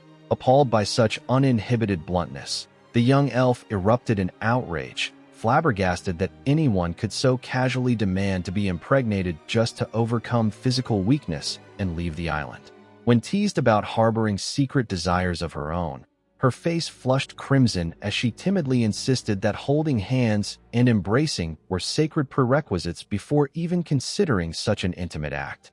Seizing upon the naive response, the dragon female enthusiastically proposed a contest to see which of them could bear the strongest offspring with him, leaving the pure-hearted maiden utterly speechless in shock. Driven to near panic by the absurd proposal, she shrieked that the dragon's moral compass had utterly collapsed, while her rival taunted her for being afraid of losing, leaving the bewildered warrior caught helplessly between their chaotic bickering. Sitting along the shore, the companions discussed the previous day's ordeal. Shouten pointed out that her sudden bout of vomiting and severe stomach distress was almost certainly food poisoning from eating uncooked meat, though he was surprised by how rapidly she had managed to bounce back. He offered the morning's harvest of shellfish, but the dragonkin was far from pleased. Bundled tightly in a borrowed jacket, she grumbled about her body feeling unusually weak and susceptible to the cold, fiercely rejecting the idea that mere shellfish could satisfy her massive hunger. Refusing to settle for small food, she proudly declared that she would demonstrate the true meaning of hunting, leaving the young elf with a lingering sense of déjà vu. As she turned her gaze toward the open water, the seasoned warrior cautioned her against pushing herself too hard so soon after her illness. Ignoring his advice entirely, She charged forward and launched herself headfirst into the crashing ocean waves. Seconds later, she burst from the surface holding a sizable fish high in victory, astonishing him with her astounding aquatic speed before her eyes caught sight of an even larger shadow in the depths. Diving deeper into the surf, she relentlessly wrestled and hauled out increasingly enormous sea monsters, completely consumed by her fierce hunting drive. However, her reckless overexertion quickly took its toll, leaving her collapsed face first onto the sand as her companions gathered around her exhausted body. Coughing violently on the shore, the dragonkin wheezed as she expelled the seawater trapped in her lungs. Standing nearby, her companion asked if she felt any better after pushing herself far beyond her limits. Witnessing her miserable condition, the young elf could not help but cover her mouth to stifle a quiet chuckle. When she kindly offered to return to their shelter and prepare fresh drinking water, the warrior immediately snapped in agitation, accusing the elf of looking down on her while their muscular leader urged her to remain calm. Still trembling from exhaustion, she cursed her own body, deeply frustrated by how weak she felt. Watching her struggle, he quietly noted to himself that despite her incredible natural power, she possessed zero ability to regulate her strength. Recalling the meager assortment of food they had managed to gather, a handful of small fish, crabs, plants, and a rabbit, he realized that such modest provisions fell far short of meeting their substantial daily caloric needs. He pondered how her tendency to run at full capacity immediately after recovering from illness led directly to her sudden collapse. But his train of thought was shattered as their companion came running toward them, crying out that something terrible had happened to their base.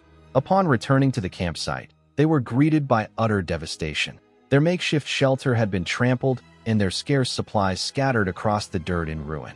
Examining the massive tracks left deep in the soil, the dragonkin recognized the print of a giant wild boar, grimly realizing that the dangerous beast had expanded its hunting domain directly into their territory. Frightened by the clear evidence of the predator's presence, the elf urged them to pack what remained and relocate before the creature returned. Concurring with her assessment, the rugged warrior led the group deeper into the surrounding foliage, setting out to establish a new base in a safer, clear spot. He surveyed the scattered, ruined supplies, noting that while they had managed to relocate most of their belongings, half of their collected plastic bottles were destroyed, and worst of all, their vital bucket was cracked beyond use. Driven by fierce indignation, the dragonkin warrior turned to confront the intruder, furious that the beast dared to invade their territory, while her companion shouted out, demanding to know where she was rushing off to.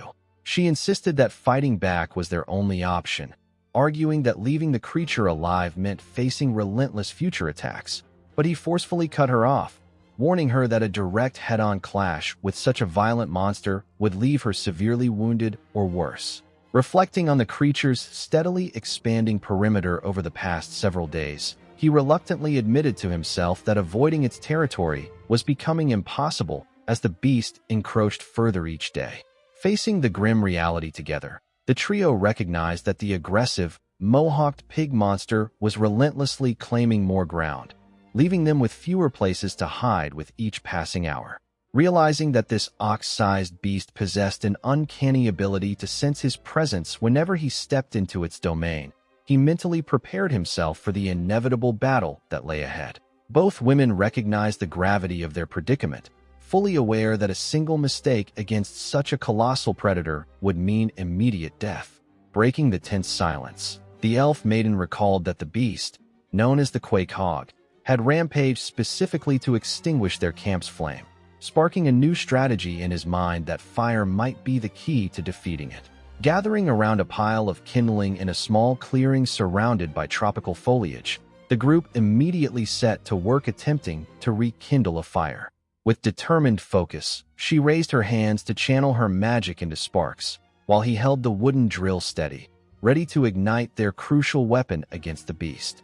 She watched in mild surprise as the fierce dragonkin interrupted their tedious efforts, loudly mocking their struggle to start a fire and declaring that she would show them how a true Dragon King does it. She threw her whole body into the effort, furiously spinning the wooden drill between her palms with wild roars as her jaw snapped in frustration. Her intense exertion proved futile, drawing only unamused, deadpan stares from the companions as a stick snapped under her overwhelming brute force. Refusing to give up, she continued her wild thrashing while the young elf stepped in to gently restrain her, allowing the rugged warrior a chance to blow softly on the tiny spark. She caught sight of smoke drifting up from the kindling, briefly growing excited before scoffing at its meager size and boasting that she would produce a flame truly worthy of awe. Ignoring his calm warning not to overexert herself, she doubled her ferocious efforts, spinning the stick with terrifying speed until her eyes widened in frantic determination. Her reckless stubbornness culminated in a violent fit as she spewed a massive wave of smoke and flames straight from her lungs, collapsing while he shook his head at her recklessness. Despite coughing up clouds of soot and accidentally setting his dark beard ablaze, she proudly proclaimed her victory, gleefully boasting about the massive size of the fire she had created. Stepping away from the chaotic scene, the calm elf invoked an ancient incantation, summoning glowing magical symbols and light above the neatly stacked wood. She completed her gentle chant, calling upon the celestial power of the crimson lotus to effortlessly ignite a steady, radiant flame that illuminated their dark campsite. She raised her hands and channeled her magic, dramatic incantations flowing from her lips as she commanded the flames to coalesce into a single core. Continuing her passionate chant, she called upon the infernal power to pierce their enemies and burn everything to ashes. With a fierce shout, she unleashed her Ignis Orb spell, sending a forceful magical impact blasting straight into a nearby tree trunk. Turning to her companions, she began explaining the theory behind her magic, revealing that she had been researching ways to manipulate existing environmental elements rather than expending raw mana to construct them from scratch. Elaborating further with diagrams, she clarified that combining these environmental elements could unlock powerful explosive elemental magic tailored to exploit a beast's specific elemental weakness.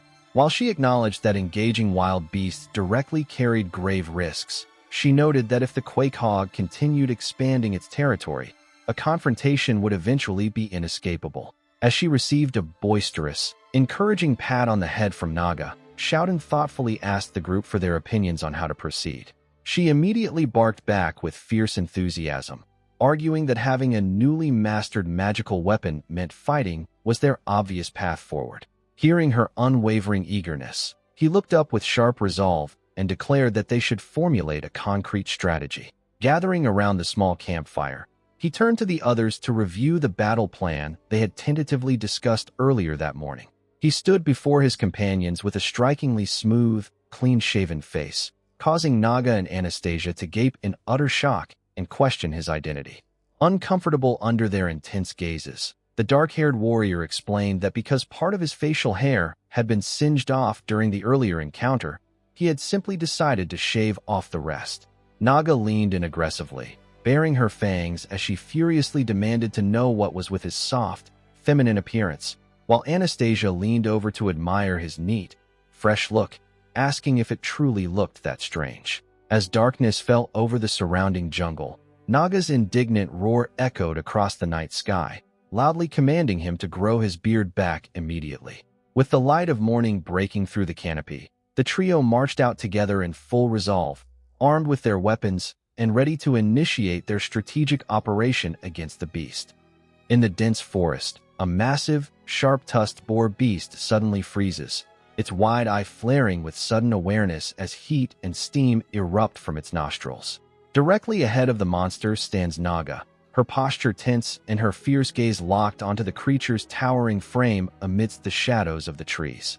She mockingly taunts the monster, goading it by asking if it seeks revenge for its ruined eye, driving the beast into a furious frenzy as it roars deafeningly and charges straight at her. A short distance away, the heavy, rhythmic thuds of the charging beast echo through the woods, causing Shouten to listen intently and mentally urge his ally to hold on just a bit longer. Their tactical trap relies on Anastasia, who stands poised inside an intricate, glowing magic circle carved into the earth, gathering ambient energy while Shouten stands watch. An hour prior to the encounter, he had gathered a bundle of dry wooden sticks and presented them to her, confirming whether the materials were sufficient for her spell preparation. She confirmed that the gathered wood would serve its purpose, while Naga quietly observed their preparations from the edge of the clearing. The ambush strategy requires Naga to draw the giant boar down a strict path, leading it straight into Anastasia's line of fire where the magic strike can be delivered. The young elf cautioning them that although the technique seems simple on the surface, its execution demands an extraordinary toll, depleting all of her magical reserves and physical strength for a single shot.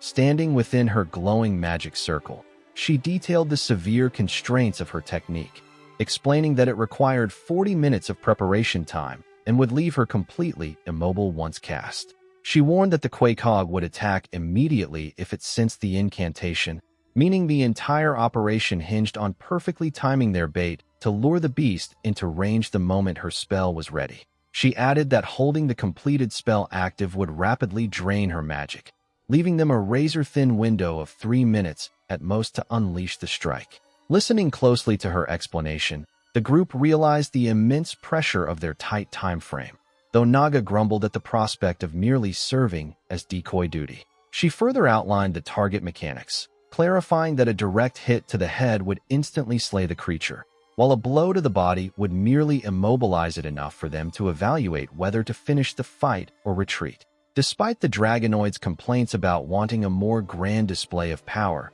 the young elf defended her magic, asserting that it had been crafted specifically to adapt to this harsh environment and was their most effective weapon. Having designated the faster dragonkin as the primary lure, she assigned the swordsman the vital role of shielding her helpless body during the long cast. With her role settled, she took a deep, steadying breath and officially commenced the long, exhausting incantation.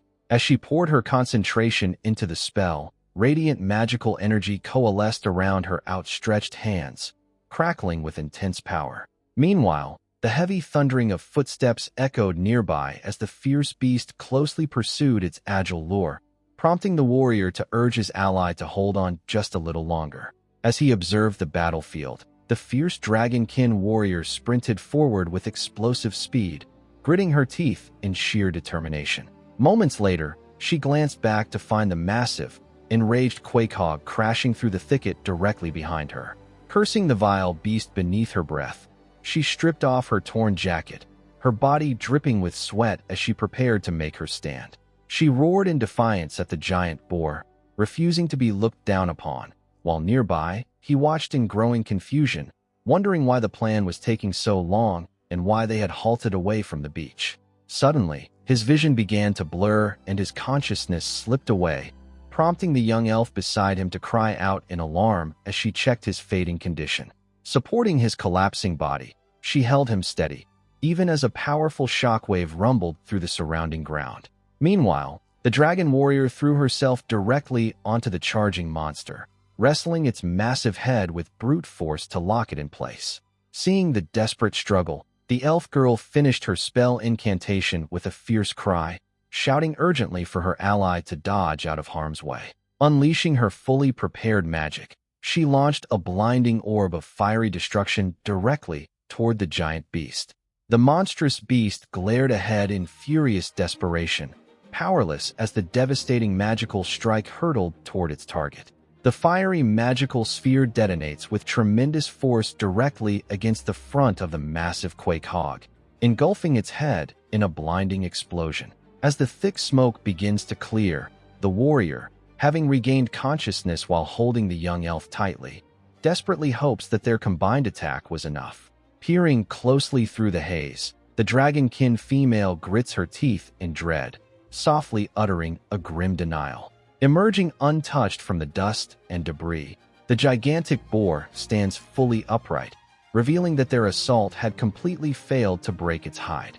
Its sharp, glare-filled eye locks onto them, proving that the dense stone armor protecting its front absorbed the entire blast without a single crack. The creature lets out a deafening roar as the young swordsman realizes with horror that the spell struck the hardest armored part of its body, leaving it totally unscathed. Charging forward with terrifying speed, the colossal beast immediately closes the distance toward the two helpless companions pinned on the ground. Scooping the weakened elf into his arms, he He leaps to his feet and shouts to their fierce ally that the plan has failed and an immediate retreat is necessary. While sprinting into the dense tree line with his heavy burden, he quickly calculates that navigating deep among the thick trunks will provide natural obstacles to slow down their pursuer. However, the massive trees splinter and collapse like matchsticks as the enraged beast plows straight through the forest behind them.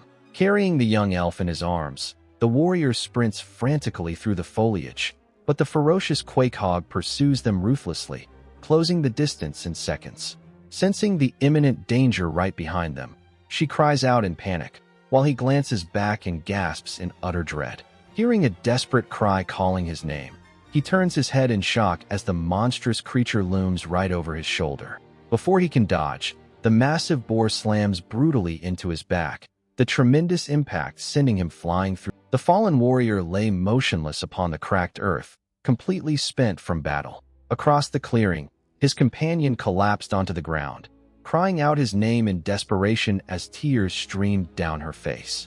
Her desperate cries were cut short by the heavy, rhythmic tread of an armored boar beast emerging from the tree line. The earth trembled violently under the weight of the encroaching monster as it closed the distance toward her. Attempting to crawl away from the threat, her strength failed completely, leaving her immobilized on her knees. Just as the monster prepared to crush her, sharp claws seized its snout from above, catching the creature completely off guard. Unleashing a deafening roar, the wild beastkin warrior ambushed the creature, biting down hard directly above her stunned ally. Locking her jaws tightly, she furiously warned the beast that the petite girl was her own prey, declaring that no other monster had the right to lay a hand on her.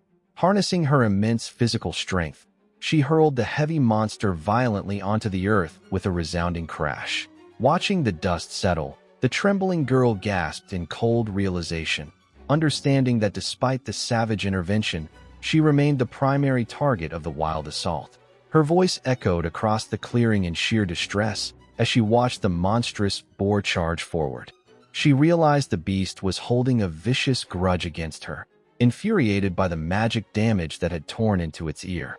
Taking advantage of the monster's singular focus, the young warrior sprinted forward with a makeshift spear. He noticed its ear bleeding and deduced that the inner ear damage severely impaired its balance, creating a wide blind spot on its left side. Positioning himself perfectly within the beast's blind spot, he drove the sharp tip of his spear deep into its flank with all the strength he could muster. Shock washed over him a second later as the strike failed to bring the creature down. He realized that although it was a monster, its anatomical structure mirrored a wild boar's, meaning he needed to pierce further inward to reach its heart. Cursing his failure to reach the vital organ, he watched in horror as the massive boar abruptly pivoted toward him. Before he could dodge, the heavy beast threw its entire weight sideways, crushing him beneath its massive frame. The monster deliberately used its tremendous mass to pin him against the dirt, grinding down on him with overwhelming force. Suffocating beneath the crushing weight, he struggled desperately to draw breath, unable to move a single muscle as his vision began to fade, while the elf girl cried out in terror. Terrified, she called out frantically for their feral ally to help, but the beastkin lay battered on the ground, unable to rise in time to save him. Just as all hope seemed lost, a majestic figure in a dark gown stepped forward, radiating an aura of absolute authority over the desperate battlefield. She had stepped forward to intervene, but the massive beast remained a looming, lethal threat over her fallen ally. Driven by pure desperation, she unleashed a piercing cry and lunged forward, plunging her bare hand deep into the creature's flank. Her strike pierced straight into the monster's heart, rupturing the vital organ instantly as the beast gasped in sudden agony. As the creature's internal organs failed, he coughed violently, finally able to draw breath beneath the beast's weakening weight. With a deafening thump, the giant boar collapsed onto the earth, leaving him to scramble out from underneath while she crumpled to the dirt, overwhelmed by what she had done. She remained on her knees in the quiet forest, trembling in shock beside the motionless corpse as he pulled himself up onto all fours. Looking down at her clean, unblemished hands, she raised them to her face in utter disbelief at the immense power she had just unleashed.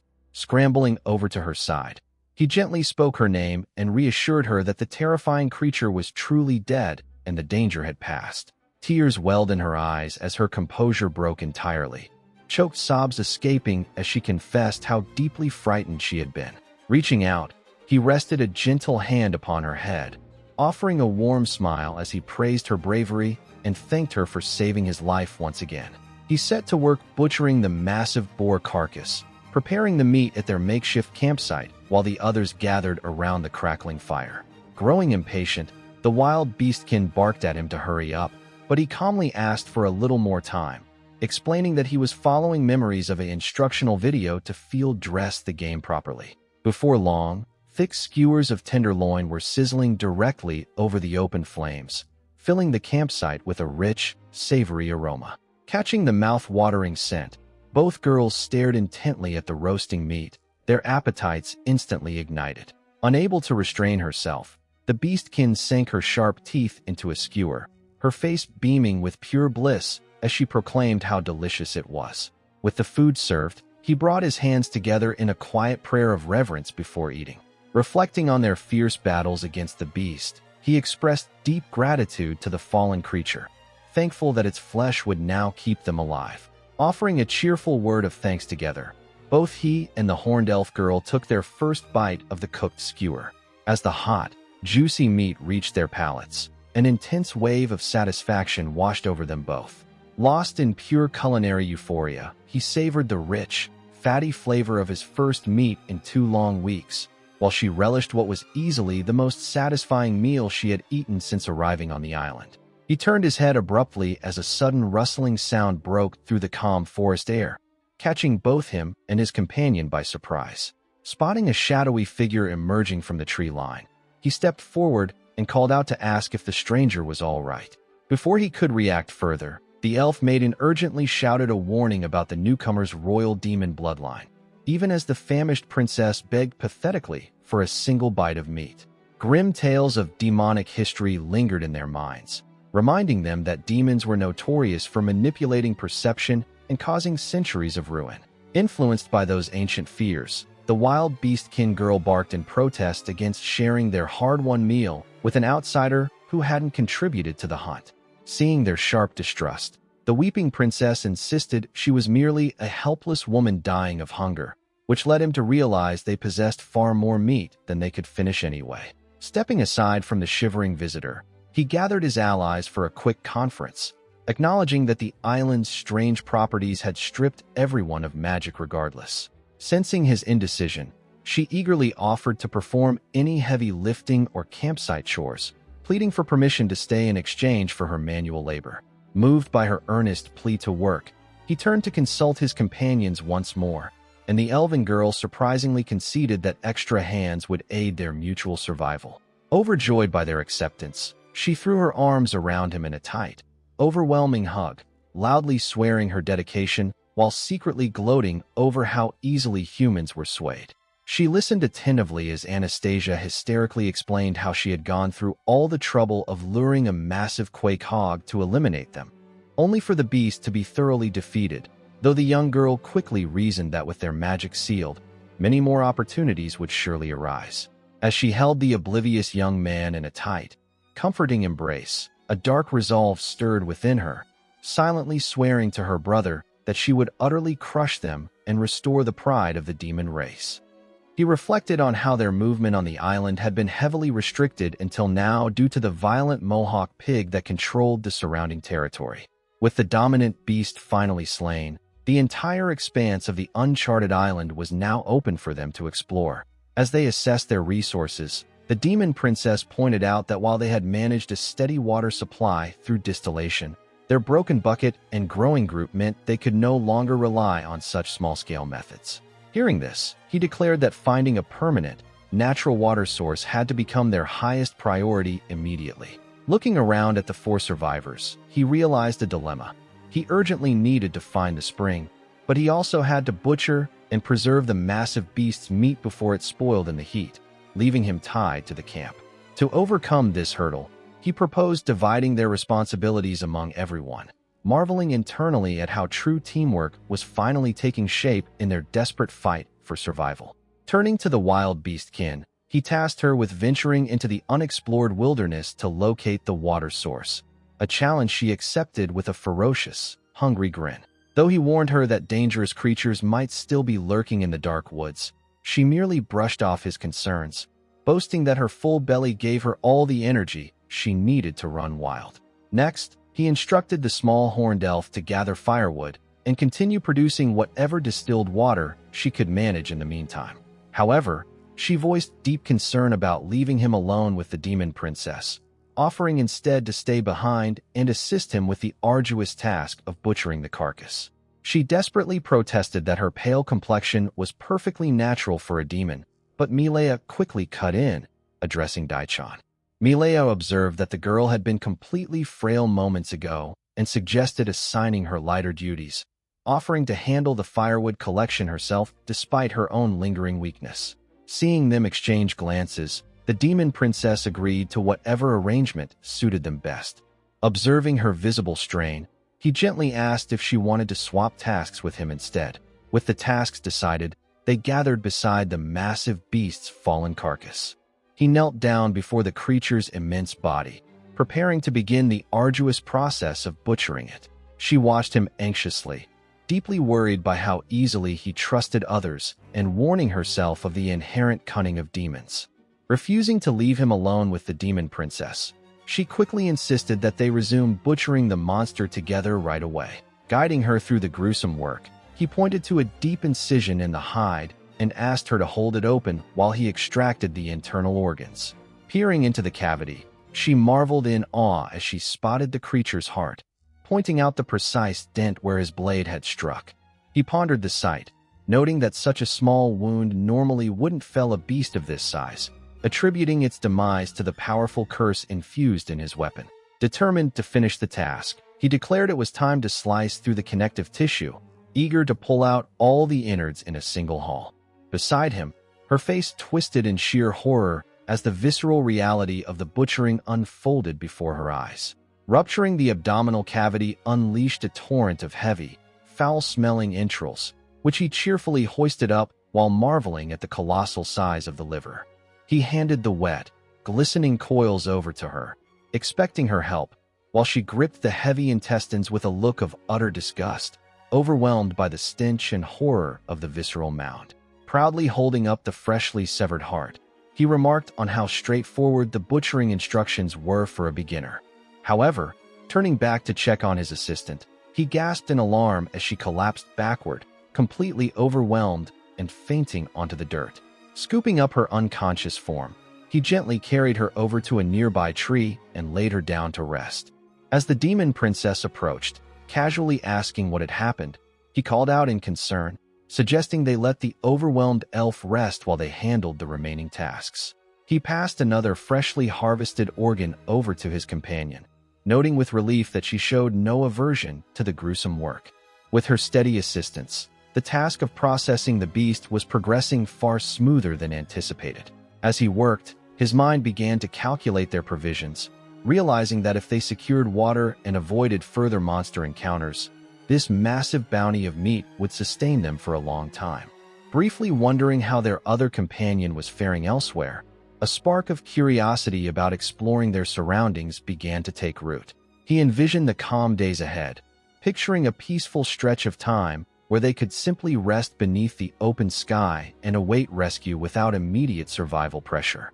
The thought of spare time sparked nostalgic ideas, making him wonder if he could recreate the wilderness survival projects he used to watch, such as constructing a sturdy wooden shelter from scratch. His imagination wandered further to primitive crafting skills, recalling tutorials on how to mold clay into usable pottery over an open flame. He even remembered childhood dreams of fashioning a blowgun from bamboo-like stalks to hunt small game, feeling an itch to try it out firsthand. Catching her watching him silently, he abruptly reined in his daydreaming, chastising himself for getting so easily distracted by playful thoughts the moment his tension eased. Inspecting the heart she had meticulously cleaned, he marveled aloud at her exquisite skill, though she playfully teased him for indulging in childish fantasies during such a grim ordeal.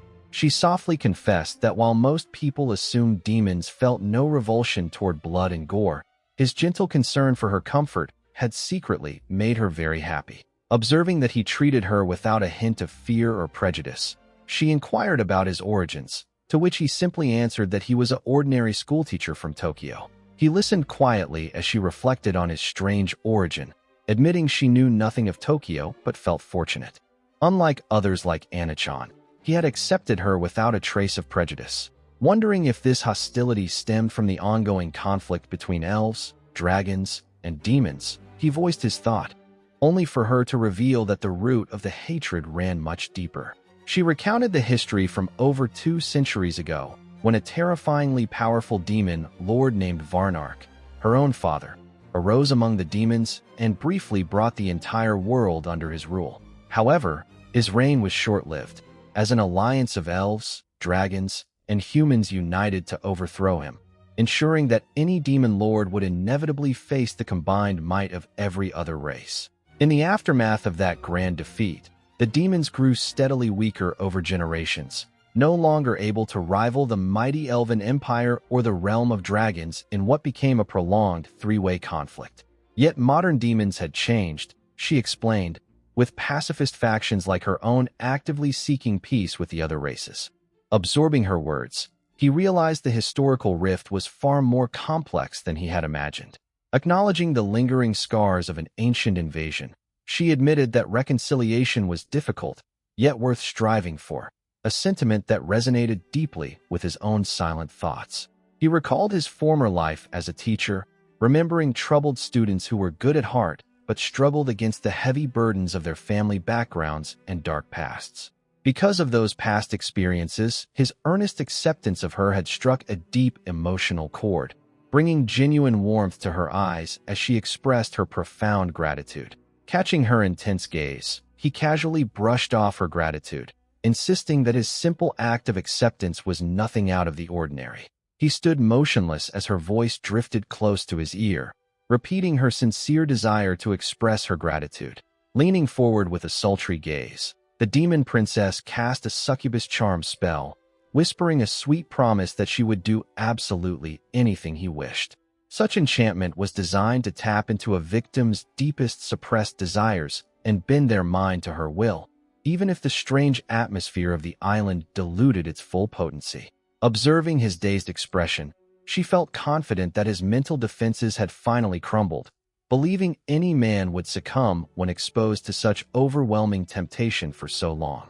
With a triumphant smile, she urged him to speak his dark longings aloud and reveal precisely what secret acts he wished for her to perform. Yet the spell awakened a completely unexpected impulse within him. Visibly straining, he protested that he could never force her into intense physical labor while her body was still recovering from exertion. Completely misinterpreting his words, she assumed he was referring to something far more intimate, blithely offering to accommodate whichever wild preference he held. Clarifying his intent, he admitted his true obsession was engaging in messy construction work and applying gooey plaster, though he worried coating her in sticky slime might be unpleasant for her. Amusement and disbelief flushed across her face as she realized his mind was consumed purely by crafting and labor rather than lust, leaving her to tease him about his odd obsession. Wiping the sweat from his forehead with fierce determination, he prepared to throw himself wholeheartedly into the demanding tasks that lay ahead. He lay helpless beneath her hypnotic spell, while the demon princess hovered above him with a purr, entirely sure that his desires would yield to her temptation. Straddling him on the ground, she internally mocked how predictable men were, believing she had completely bent his mind to her work. Out of nowhere, the beastkin warrior crashed back onto the scene, slamming right into his chest with a boisterous declaration of her return. Instantly breaking the enchantment, he sat up, rubbing his sore head while chaos erupted around them. The beastkin girl blurted out that she had tripped after being startled, while the young elf stammered out apologies for suddenly passing out. Shaking off the spell's lingering hazy effect, he promptly brought the focus back to survival, asking how her reconnaissance of the island went. She proudly announced to the group that she had covered the entire perimeter of the landmass in a single quick sweep. Pressing further about vital necessities, he asked if she had located any water, to which she revealed that a small pond nearby appeared to be the island's sole source. Deep within the dense foliage lay the pond, its stagnant surface murky, dark and visibly contaminated. Staring in wide-eyed dismay, he realized that the water was completely unfit for consumption, hammering home just how brutal their survival challenge was going to be. Upon reaching the murky pond, the young companion gasps in horror at the foul stench and the sight of dead animals floating on the surface. As she recoils in disgust, the young warrior muses aloud about purifying the water, even recalling an extreme survival technique of administering liquid rectally through a tube, which leaves her utterly bewildered. He quickly abandons the bizarre idea upon realizing they have no tubing, considering an inverted bottle instead before noticing gnawed bones in the water that suggest a predator has claimed the area. She expresses her panic that the water itself might be laced with venom, prompting him to ponder how a quakehog's mild poison could have contaminated the entire pond. He explains that the creature deliberately altered the environment, paralyzing unsuspecting prey that came to drink so it could feed on them at leisure. Continuing his assessment, the fighter warns that such invasive beasts migrate between locations and inevitably destroy entire ecosystems on small islands. He grimly emphasizes that for stranded survivors, even minor ecological destruction can turn into a fatal disaster. As she anxiously questions if any drinkable water remains on the island, a sudden realization strikes him mid-thought. Remembering that he had spotted banana leaves earlier, the resourceful man rushes to a nearby trunk and slashes it to release the clean moisture inside. He collects the clear fluid in a container and proudly offers it to her, relieving her worries as she looks on in marvel. He observed his companions' contrasting reactions as they sampled the extracted sap. Naga spat the liquid out in disgust, complaining that it tasted bitter and smelled like raw grass, whereas Anastasia took a gentle sip, noting that it was delightfully refreshing and quenched her thirst. He went on to explain the botanical secret behind his method, clarifying that banana plants were actually giant herbs rather than true trees. By cutting down the stalk and hollowing out the center, clean water naturally seeped in and gathered within the stem. He admitted that while he had remembered this technique from an instructional guide on plant fluid retention, it was only a temporary measure rather than a permanent solution to their daily water needs. He then directed their attention upward toward the surrounding tree line, emphasizing that ground level was not the only place to find precious moisture. He pointed out that while the wild swine had devoured every fallen coconut on the forest floor, a bountiful cluster still remained untouched high up in the palm tops. He realized their previous search efforts had been far too limited, while beside him, Anastasia gazed up with glowing eyes, marveling at the abundance of fresh fruit waiting above. He began searching the brush for a long branch to knock the coconuts down, but Naga barked out in frustration, demanding to know why they couldn't simply climb straight up the trunk. He immediately cautioned her against such recklessness, explaining that climbing tall palm trees without proper rope support or technique was physically exhausting and carried a severe risk of injury. His stern warnings were completely ignored as Naga leaped onto the bark and scrambled upward with feral agility, forcing him to let her handle the elevated harvest while he stayed below. He quietly surveyed the terrain on their walk back to camp, reflecting on how, despite the depletion of obvious resources across the island, hidden sustenance could always be found through careful observation. He had crafted simple stone blades to speed up their work, leaving the delicate task of controlling the heat to distill seawater in Myria's capable hands. Meanwhile, he pushed forward with butchering the massive beast while asking Anastasia to slice the meat thinly for smoking. As he worked through the carcass, he discovered that more than half of the creature's flesh was far too tough to eat, though preserving the usable portions offered a glimmer of hope. Once smoked and dried, the preserved meat would easily sustain them for over a month, ensuring their survival even if no other food sources presented themselves.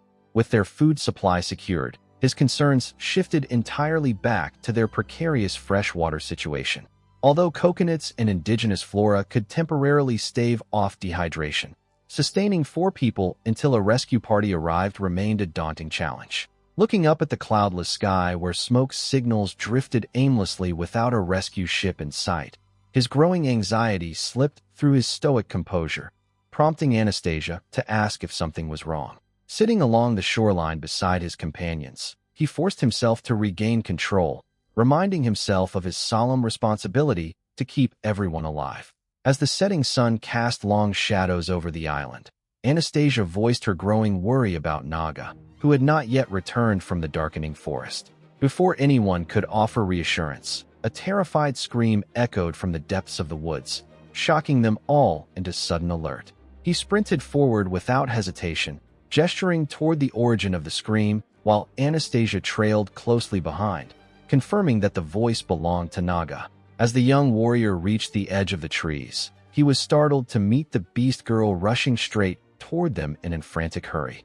Before he could demand an explanation, she violently grabbed him by the arm and dragged him forward, declaring that his arrival was perfect timing. Moments later, a sudden bolt of energy flashed ominously across the distant night sky over the ocean. Emerging onto the open beach, the group halted in awe as they looked out across the water at a strange, glowing light shimmering on the horizon. He narrowed his eyes, observing that the strange luminescence was no ordinary atmospheric glow, but rather a massive island resting far beyond the waves. Anastasia reasoned that such an anomaly could only be a magical phenomenon, suggesting that mana must naturally exist upon that distant landmass. A spark of hope ignited within her as she realized that if they could access magic on that island, they might finally find a way to return home. While he silently contemplated the vital supplies and resources they might scavenge there, the young elf harbored her own quiet hopes of restoring her standing.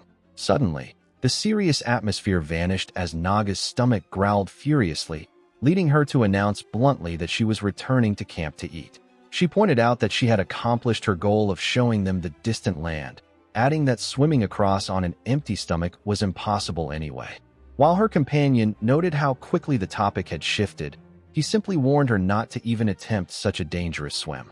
Eager to head back, she thrilled at the prospect of dinner, reminding everyone that they had organ meats prepared, her absolute favorite meal.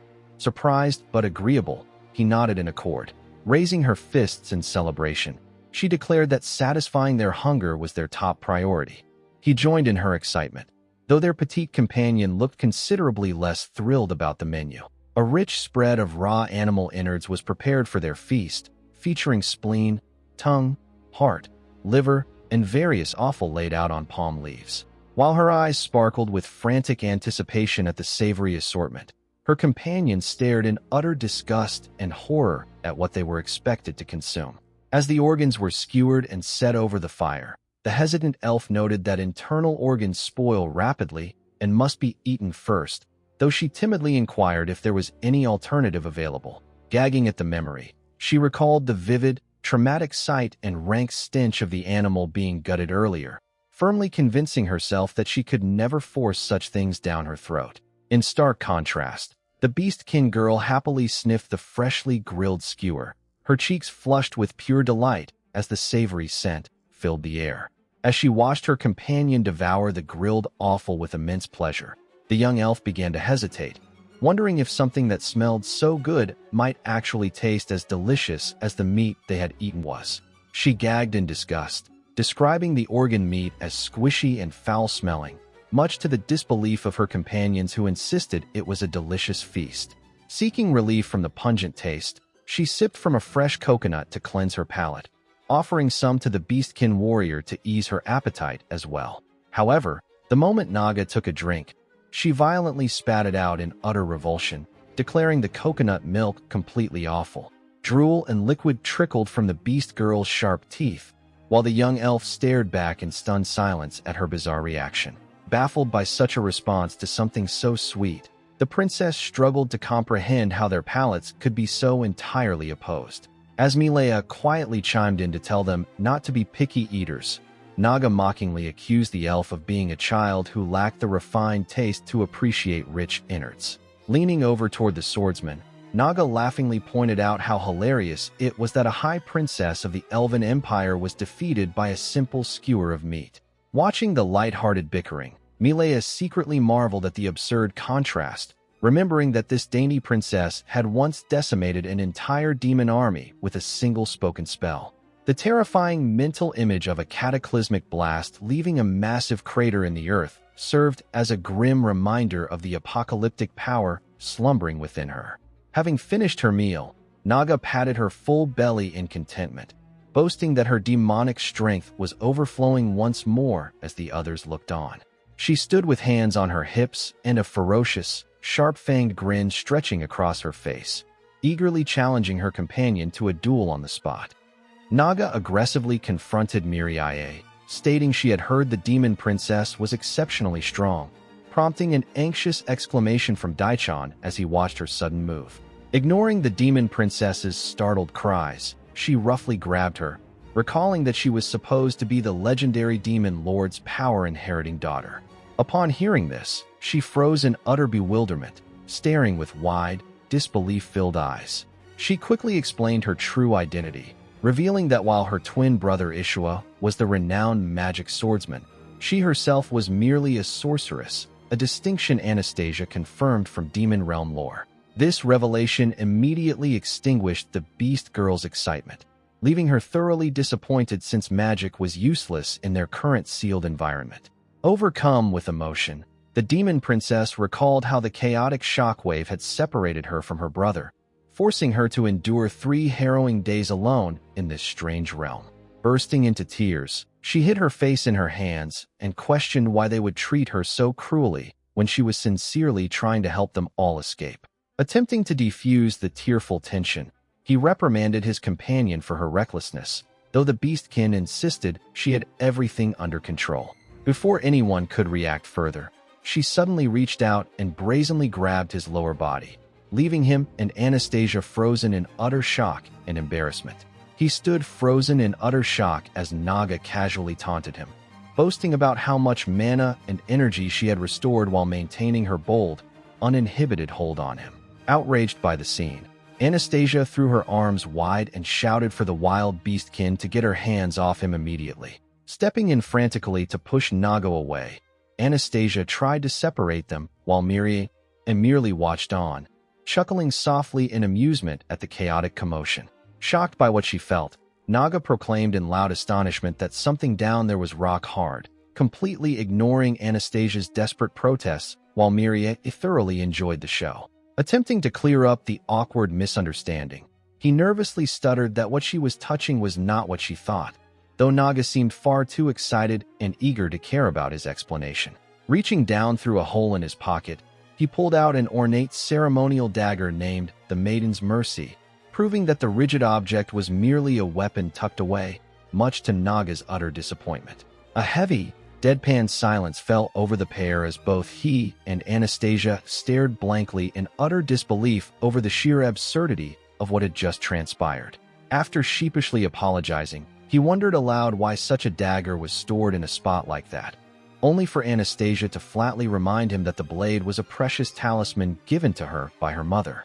Bursting with surplus energy after her massive meal, Naga suddenly bolted off down the beach, shouting that she needed to burn off her restive vigor by running 100 laps along the coast. Watching her dash off, he noted the volatile pattern of Naga's overwhelming stamina before turning his attention back to Mirai, asking her to finally show him her injury. She clung tightly against him, moved by his gentle warmth and convinced that he was the only true ally by her side, while nearby, the young elf girl silently observed the intimate moment. Meanwhile, out along the darkened shore under the glowing moon, the Beastkin girl sprinted at full speed to burn off her boundless surge of energy. As the deep quiet of night settled over the island, the small camp grew still around the dying embers of their fire. Exhausted after hours of labor, he wiped the sweat from his forehead as he completed the intricate task of tanning and preparing animal leather. Checking his smartphone screen, he was astonished to discover that over 10 hours had slipped by while he worked through the instructional video step by step. Just as he noticed with dismay that his battery had drained down to a single percent, a gentle voice called out from behind, offering to recharge the device. Stepping closer with a glowing coconut in hand, Anastasia offered her aid with a warm, comforting smile. Handing the device back with its power restored to 8%, she beamed as he praised her remarkable progress in fine-tuning her magic. She admitted she was too restless to sleep, detailing how she had been carefully researching how to utilize lightning magic to charge the phone without causing it to explode. Looking toward the distance, He pondered whether returning to the location where the mysterious island phenomenon occurred might finally hold the key to leading them back home. As he listened intently, the horned elf explained the mechanics of environmental magic, pointing out how ambient mana and natural elements could unpredictably react to produce strange anomalies like sudden disappearances or creature mutations. She reasoned that if the disturbance they had witnessed earlier was indeed a magical occurrence, the destination likely held an abundance of mana, which would allow them to cast spells once again and ultimately find a path back home. He held his water vessel in silence for a moment, processing her logic before she gently inquired about his thoughts on the matter.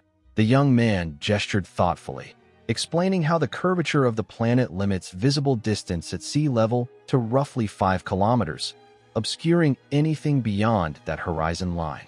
Standing together along the shoreline, he pointed out that their earlier vantage point from higher ground allowed them to spot the distant landmass, estimating it to be roughly 10 kilometers away.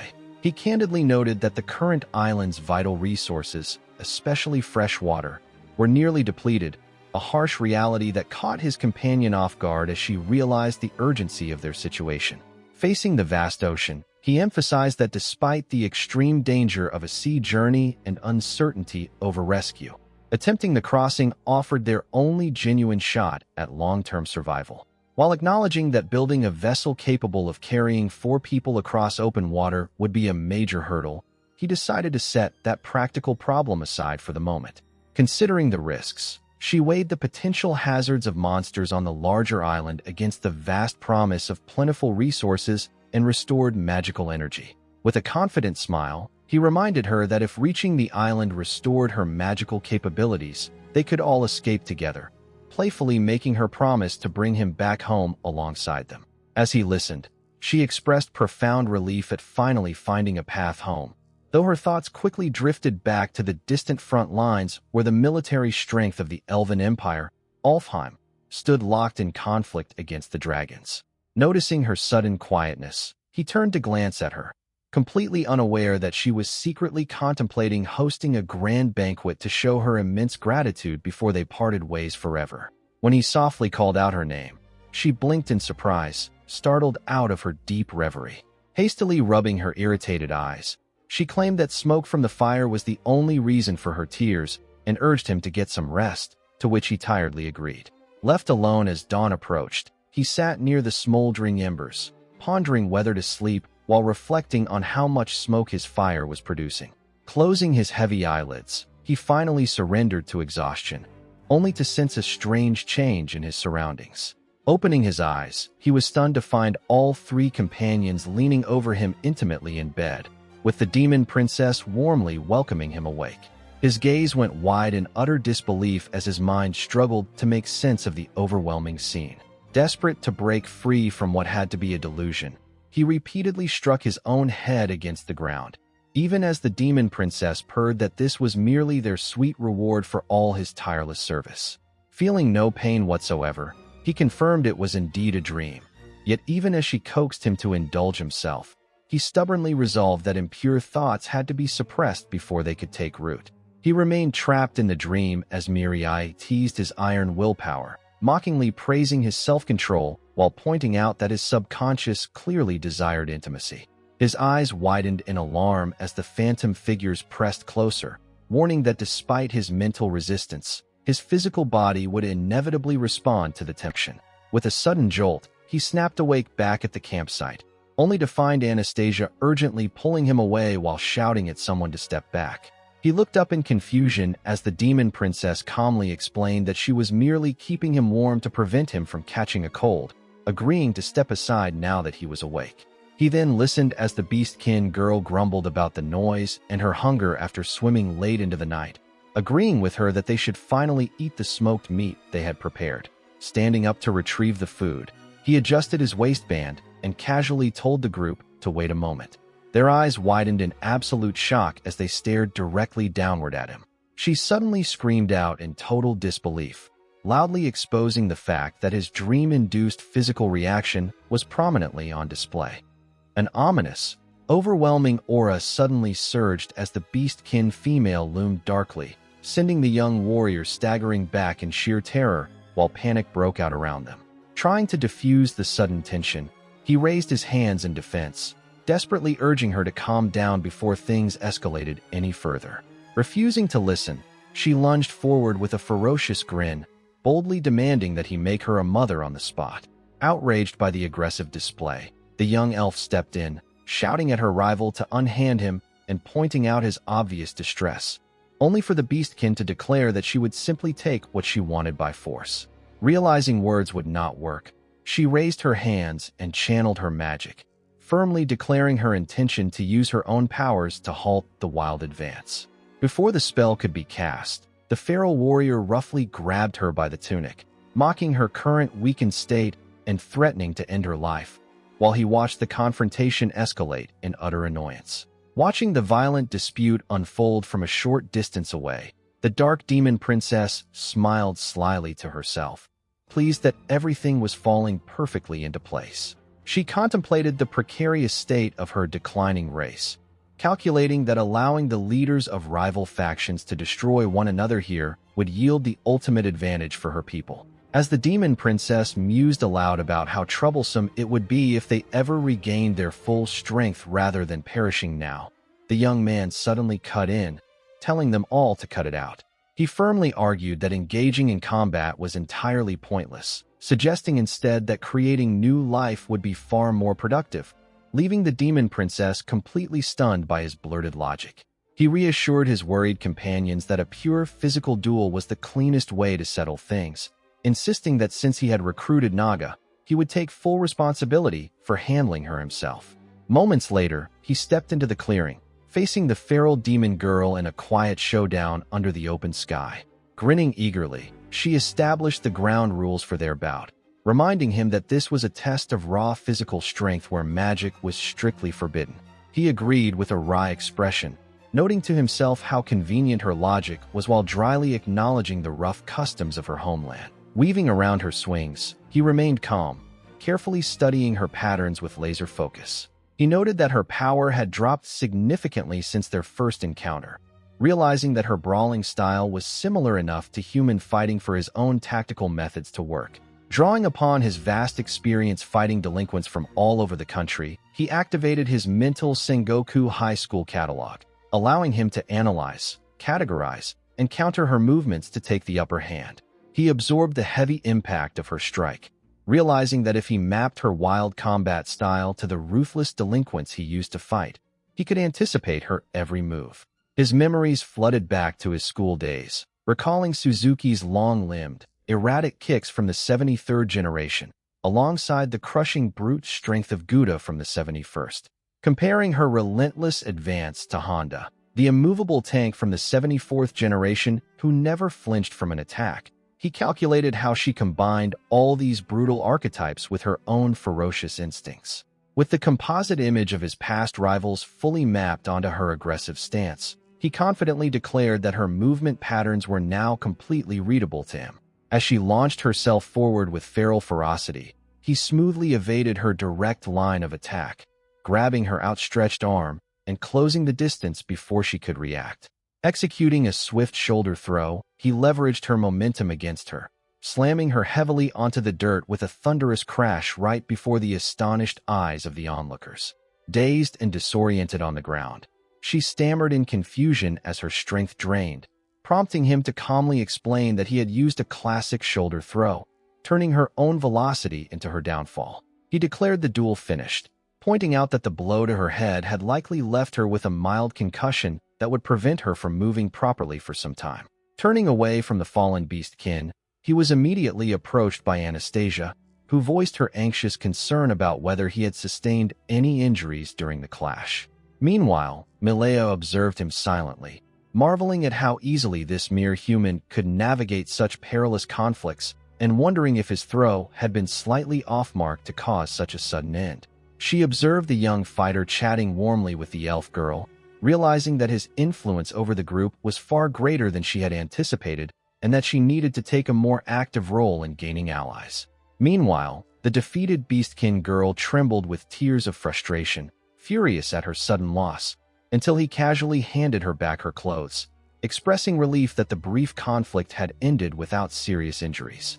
She vented her disbelief, shouting that over 2 centuries she had only ever tied with her rival and conquered everyone else. Unable to accept that raw physical might had failed her against a mere human, he listened quietly before asking her why she kept dwelling on defeat, gently suggesting that losing could actually be a valuable experience. Continuing his explanation, he pointed out that relying purely on massive mana reserves and brute strength had made her combat style predictable, leaving her open to easy counterattacks whenever she was lured into overextending.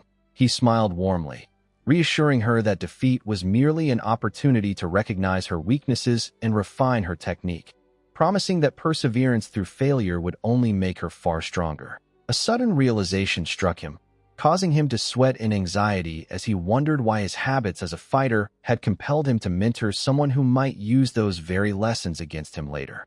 She murmured softly, admitting that while she did not fully understand, she felt that staying by his side would help her grow stronger, though he sheepishly suggested that moderation in fighting might be for the best.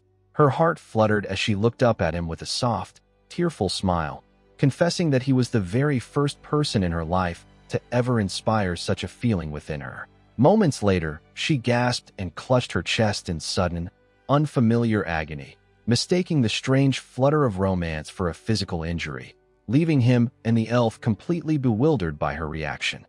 Having secured a fresh supply of water through coconuts and wild plants, and with the massive quakehogs successfully butchered, the group finally managed to stabilize their basic food provisions. As they set off to explore the island, the demon princess leaned heavily against him, praising his dependability, only for the young elf to trip right beside them, forcing him to quickly catch her before she hit the ground. Watching the interaction with annoyance, the beastkin girl proudly stomped ahead while keeping a sharp eye on her rival, as the elf nervously asked to hold his hand to prevent another tumble. He suddenly halted his steps upon spotting something peculiar on the path, kneeling down to pick up a chewed fragment left behind on the soil. Inspecting the mangled remnants and the heavy trunk lying across the brush, he deduced that a creature had deliberately chopped down an entire mango tree just to reach its fruit. He explained to her that mangoes were sweet, nutritious tropical fruits rich in vitamins and fiber, deeply regretting that such a valuable food source had been needlessly ruined.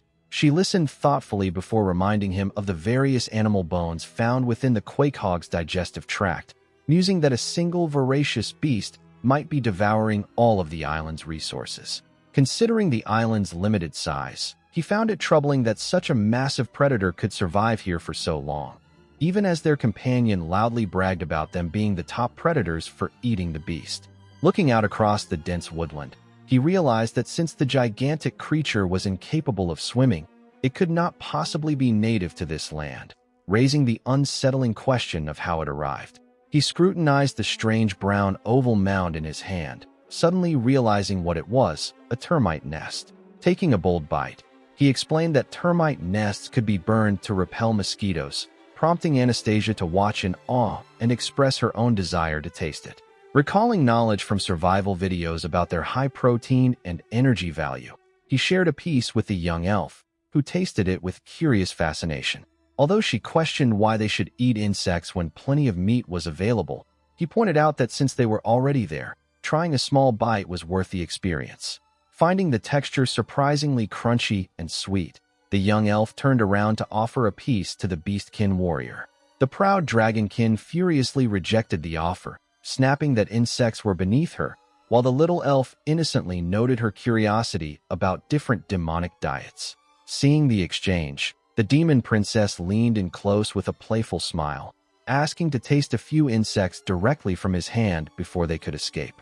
After taking a delicate bite, her sudden enjoyment drew a sharp, flustered outburst from Naga, who chastised her lack of restraint. She swooned as the flavor unexpectedly bloomed in her mouth, leaving the young elf watching in utter bewilderment at her intense delight. Encouraged by the reaction, the young elf offered him even more of the nest, watching him smile warmly as he affirmed that termites were indeed among the tastiest delicacies nature had to offer. He turned his attention toward a fallen, rotting tree trunk, noting that tree larvae were considered a classic survival food, and suggested searching the log for some. While Naga groaned lazily at the thought of eating yet another bug, Anastasia and Milea showed immediate curiosity about what kind of larvae they might discover. Crouching beside the decaying wood, he recalled survival logs describing larvae as having a rich, creamy, and nutty flavor profile. Eager to test the claim, he proposed trying one immediately, prompting Anastasia to timidly ask for a tiny taste under the assumption that swallowing a tiny grub hole would be effortless. However, his dig produced an extraordinarily massive, plump grub, leaving the young elf frozen in absolute shock at its size. Staring at the giant insect, she contemplated biting it in half to make it manageable, while Milea offered to step in and eat it herself if she hesitated. Taking a cautious bite, she accidentally caused the thick larva to burst violently, spraying fluid directly across Milea's exposed chest. Horrified by the mess, she offered frantic apologies, but the demon princess remained unfazed and prepared to head to the nearby shoreline to clean off. Inspecting the rag offered for cleanup, he suddenly realized with wide-eyed shock that it was actually his missing undergarment from earlier that morning. As she earnestly defended herself by explaining she had boiled and sanitized the cloth with herbs, he deadpanned that its cleanliness was completely beside the point. He admitted that his worn-out pants had been fine until yesterday, only for the elastic band to suddenly snap that morning, though Anastasia questioned whether he had always worn such tattered clothing. Inspecting the tear, she insisted that the frayed fabric looked intentionally cut rather than simply worn out, suspecting it to be part of a calculated scheme by the demon princess. She went on to explain how, after stepping away briefly while charging his smartphone, she returned to find Milea leaning close to him, insisting that nothing else unusual had occurred. Pressing further, she argued that the timing was far too convenient.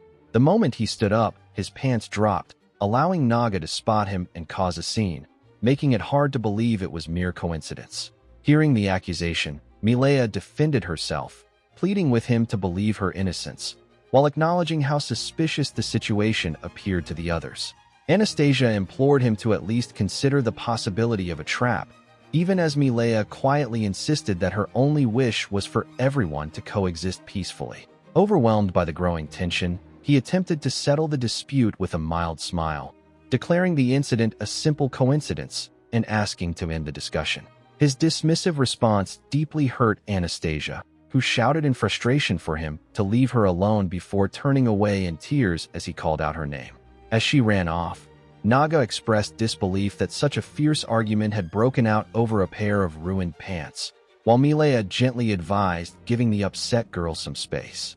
Walking alone along the quiet shore, Anastasia grumbled to herself in defiance, deciding that it was simply better not to wear any clothes at all. She wandered alone for 3 long hours, her thirst growing with every bitter step as she fumed over Xiaodan taking a demon's side over hers. Continuing along the rocky shore, her footsteps brought her to a dramatic cliffside where a dark opening gaped in the stone. Pausing at the edge, she sensed a strange surge of magic emanating from the seemingly desolate spot. Cautiously stepping closer, she peered into the mouth of the cavern, wondering what lay hidden inside. Inside, the cavern revealed clear signs of recent habitation, the ash-laden remains of a campfire, discarded clothes, and scattered bags strewn across the ground. Examining the abandoned camp, she noticed vibrantly colored containers, recognizing them as peculiar human artifacts similar to those Xiaodan had described before. Before her stood a massive, ornate blade plunged deep into the stone, the legendary magic sword Ragnarok. Just then, Naga caught up to her after searching, while Milea appeared right alongside them. Milea clasped her hands in mock delight, wonderingly speculating if her brother had been camping there, but Anastasia immediately cut through the deception, demanding to know if this was truly the legendary sword. Piecing together the campfire, the discarded clothes, and the lingering enchantment, she pointedly accused Milea of casting an illusionary barrier to conceal the weapon's location. She noted that while the barrier lacked sufficient mana and was poorly crafted enough to fool only an ordinary person, her keen eyes saw right through the half-baked spell. She confronted the demon princess, pointing out her expertise in illusion and hypnosis magic, while insisting on handing the legendary sword over to Xiaodan. In response, Milea feigned complete innocence, giggling off the accusation as a simple misunderstanding. Before she could press the matter, Milea suddenly leaned in with a sly smirk, asking if the young elf harbored secret romantic feelings for the human warrior. As the demon princess casually heaved the massive sword onto her shoulder, taunting that Xiaodan would not be coming to save her, an overwhelming pressure suddenly crashed down, slamming Anastasia onto the cold ground. Glaring up from the stone floor, she listened helplessly as Milea mockingly revealed how Xiaodan had headed off in the completely opposite direction when asked to search for her. Dropping her playful demeanor, Milea's eyes narrowed with cold malice as she explained the true threat. Given time, the young elf could detect ambient mana with her bare hands and manipulate the environment, making her the most dangerous person present. Pondering whether to eliminate her target right then and there, Milea weighed her options while Anastasia desperately analyzed her situation, realizing that a pure sorceress shouldn't be capable of wielding physical martial magic or swinging such a heavy blade. Instead of launching an attack, Milea casually stroked her hair and spoke aloud to her unseen brother, asking if he was watching before entrusting the rest of the plan to him. A violent plume of dark magic suddenly erupted around Milea, enveloping her entire body and causing Anastasia to cry out in alarm as the demon princess vanished into the flames.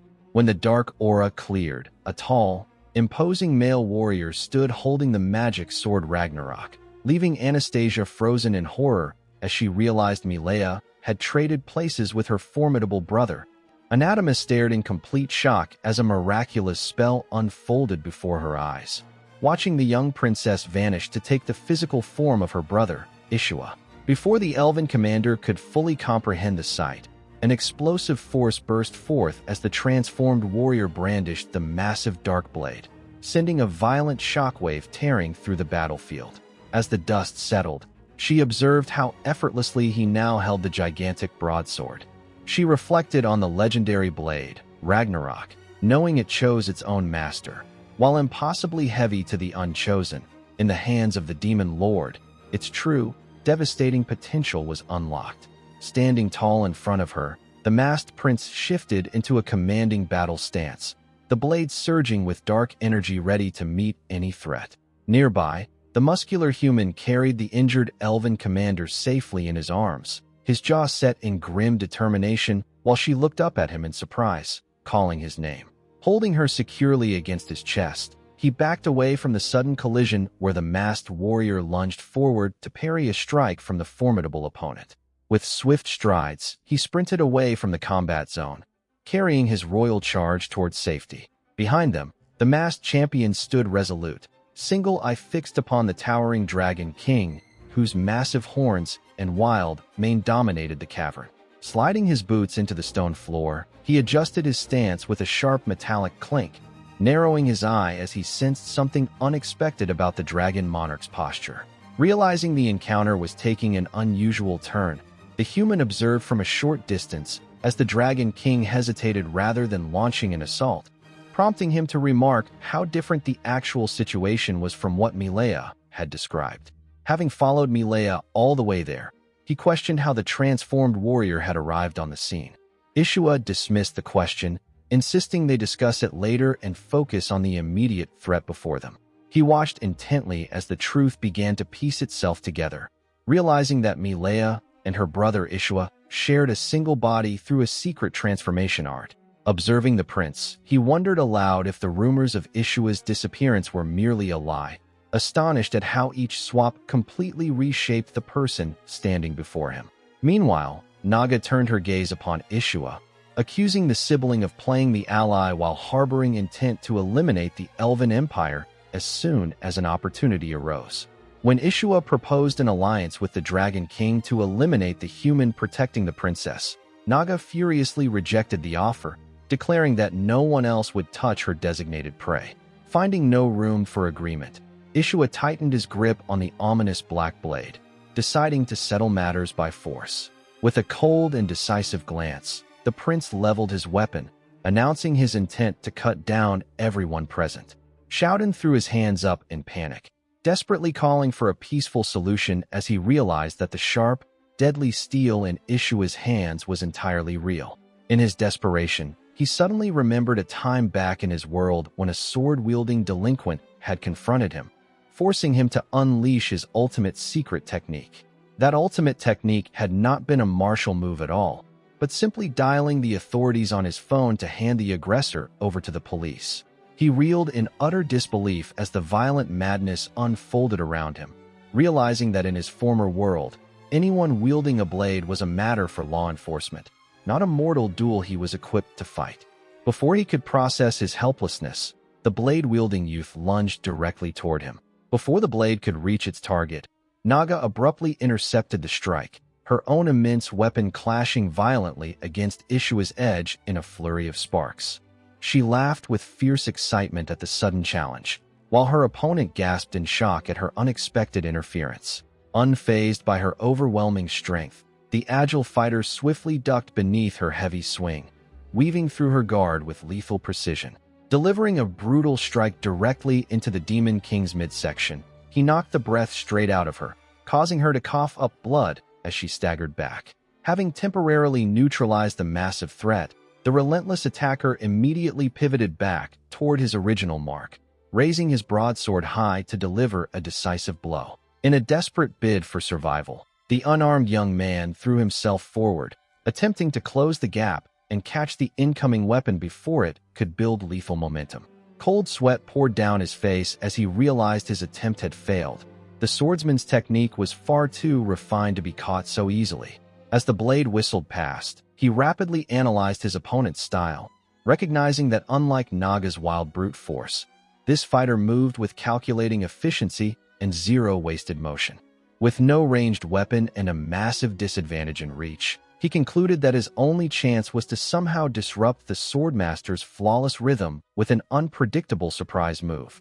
Acting on that split-second decision, he deliberately dropped flat onto his back against the dirt, using his hands to hurl a cloud of dust directly into the air.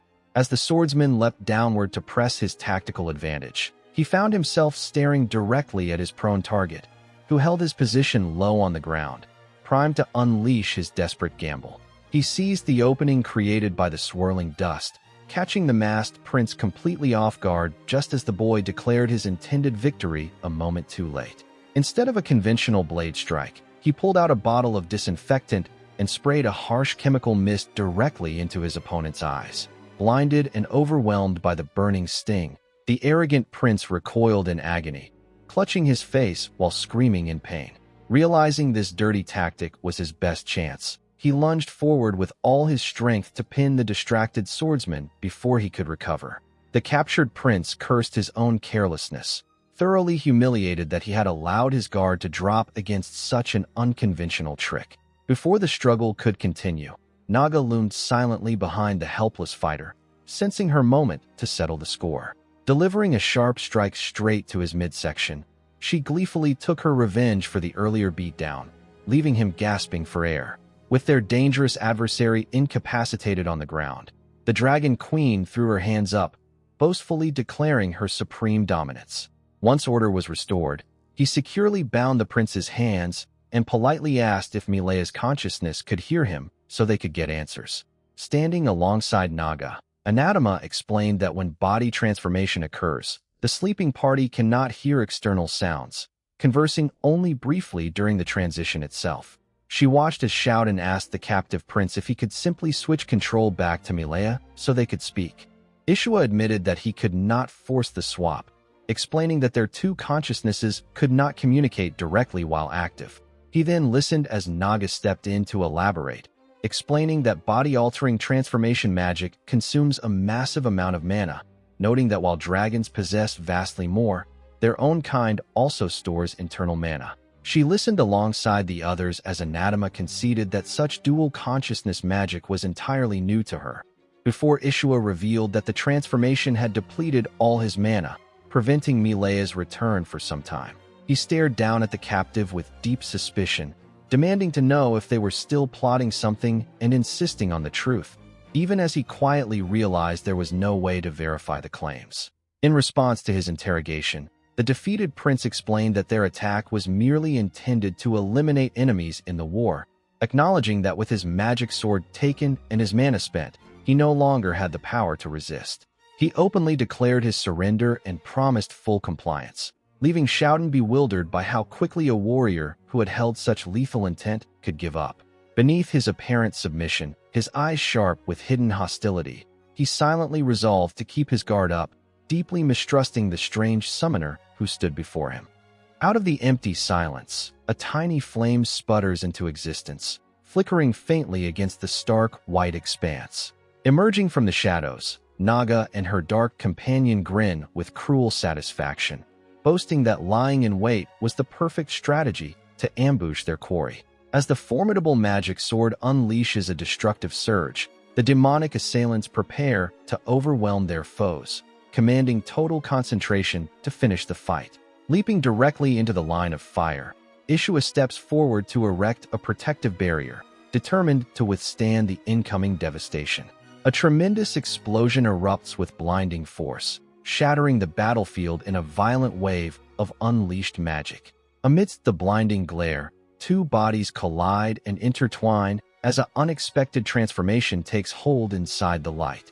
Straining against the overwhelming magic, Ishua struggles to maintain control, shouting in alarm for Milea to retreat as an unheard-of power surges forward. Clenching his teeth through the excruciating shockwave, he warns that giving into unconsciousness now would mean suffering the full, catastrophic brunt of the spell. Radiating brilliant light, the merged warrior unleashes a secret skill, activating the legendary fusion magic known as the Song of the Twin Lives. Coughing violently as she spat out seawater, she slowly pushed herself upright on the unfamiliar sandy shore, completely disoriented as to where the magical backlash had thrown her. As her mind cleared, she desperately tried to reach out to her brother through their shared consciousness, realizing that their bodies had fused into one during the casting of the secret spell, yet receiving no response from his silent mind. A thunderous rumble suddenly echoed through the surrounding jungle, startling her and deepening her panic that her brother remained unconscious while potential danger lurked nearby. Peering cautiously through the tropical foliage toward the source of the noise, she was stunned to spot Xiaodan standing near a massive dragon along the beach alongside the elven commander. Remembering the brutal clashes and intense physical training that had occurred earlier, she watched as the environment reflected the aftermath of raw, unrefined combat power. Observing them closer from her hidden vantage point, she noticed how naturally they seemed to interact, maintaining a calm, settled routine despite their previous animosity. Analyzing the surroundings, she deduced that the island was a zone of severe mana scarcity where high-level magic could not function properly, forcing everyone stranded there to await rescue through mundane survival routines. This unexpected sight raised countless questions in her mind, wondering if an uneasy truce had been struck between sworn enemies, and why no further hostility had broken out since arriving. When a loud growl echoed from the pair's hungry stomachs as they finished their morning stretches, she resolved to remain concealed in the brush until her brother finally awakened and regained his senses. Realizing that she too would soon require food to sustain her fused body, she quietly retreated deeper into the wilderness, intent on foraging for nourishment without alerting anyone to her presence. She wandered through the dense forest foliage, her stomach growling as she searched in vain for anything edible, hoping to at least stumble upon some wild fruit. As she searched, a pair of terrifying wild boars emerged from the thicket. Rather than retreating, she indignantly demanded how a mere low-level beast dared to cast such a hostile glare at one who inherited the blood of the demon lord. Refusing to back down, she thrust her hand forward to unleash a spell of dark flame, only for nothing to happen in the mana-barren land. Infuriated by her inability to cast magic, she stamped her foot in frustration. With her magic completely inert, the massive beast charged at her, leaving her no choice but to throw away her pride and flee in absolute terror. Exhausted from the desperate pursuit, she finally found shelter beneath the undergrowth, slumping beside her heavy broadsword while holding tightly to a fruit she had managed to gather. Huffing and puffing from the immense strain, she realized just how exhausting it was to drag her brother's heavy gear around the island without any magical strength. Resting against the cold ground, she vented her anguish, pleading for her brother to wake up and cursing the disgrace cast upon their noble family name. Moments later, a quiet shift resonated through the physical vessel as consciousness slowly returned from the depths of sleep. Groggily raising a pair of hands to hold his aching head, the young warrior finally opened his eyes, completely disoriented by his surroundings. Staring in confusion at the wild fruit in his hands, he realized his sister had been controlling his body, while her voice erupted within his mind, furiously scolding him for sleeping through 5 whole days. He attempted to crack open the scavenged fruit by bashing it directly against the flat of his blade, loudly boasting about his brilliant idea, while his sister questioned his reckless methods from within their shared mind. Showing off another discovery, he pointed out a washed-up wooden crate found along the shoreline days prior, explaining how the garments inside had served as makeshift bedding before presenting his next find with pride. He proudly recalled starting a campfire using a peculiar ignition tool found inside, unbothered by having burned mysterious sheets of paper covered in strange writing, before confessing to devouring all the sweet baked treats packed within the box. Looking out toward the distant shoreline where their former enemies were gathered, his sister voiced her deep confusion and concern, pressing him on why they were lingering on this strange island instead of returning to the ongoing war. Meanwhile, near the crackling campfire, Shouten processed the strange reality of their situation, realizing that this land lacked ambient mana and marveling that the Dragon King and the Elf Princess had formed an unexpected alliance. Observing the camp from the shadows, the young demon warrior pondered how the royal elf could wield magic despite the island's depleted state, reflecting on how he had secretly tracked their movements and baited the wild beast toward them. Beneath the tropical canopy, the spirit sharing his mind buzzed with restless excitement at the prospect of confronting the nearby group. Back at the campsite, Naga voiced her utter disbelief that Shouten and Anatema had actually managed to overcome the formidable wild creature. As Naga begrudgingly acknowledged the humans' unexpected contribution to the hunt, a sudden scheme began to take shape between the siblings. Stepping boldly into the firelight before the startled group, Ishua casually proposed joining their camp, secretly intending to infiltrate their ranks and destroy them from within. He sat bound on the dirt floor of the camp, maintaining a serene expression while secretly assessing his captors. Within their shared consciousness, the Dragon Queen expressed her frustration over being tailed, agreeing with him that they must feign total magical exhaustion for now. Because mana was so scarce, they refrained from undoing their fusion, resolving never to reveal the reserves of power they still held hidden within themselves. By tricking their enemies into believing they were completely powerless, they planned to quietly store up magic until the perfect moment arrived to crush their unsuspecting hosts. Meanwhile, a short distance away, the young man gently examined the elven commander's hands to ensure she had not been harmed during the chaotic encounter. Reassured of her well-being, he noted that their bound captive should remain tied up while they interrogated him further about his true motives. Looking out across the ocean waves, the companions agreed that leaving the island was their primary goal, making it imperative to test whether the prisoner was truly willing to cooperate. As they discussed their next moves, she inquired why he had kept such a close watch on her young companion, prompting him to reveal he had been monitoring her constantly after discovering their rivalry. Intrigued by his relentless vigilance, the commander pressed him to explain why he had stepped in to protect her despite suspecting her all along. She ultimately acknowledged his cautious logic, reflecting that making accusations without definitive evidence would have only destroyed trust if she had turned out to be innocent. She listened quietly as Shouten explained his earlier hesitation, noting that he had decided to wait and search for clues rather than press the matter any further at the time.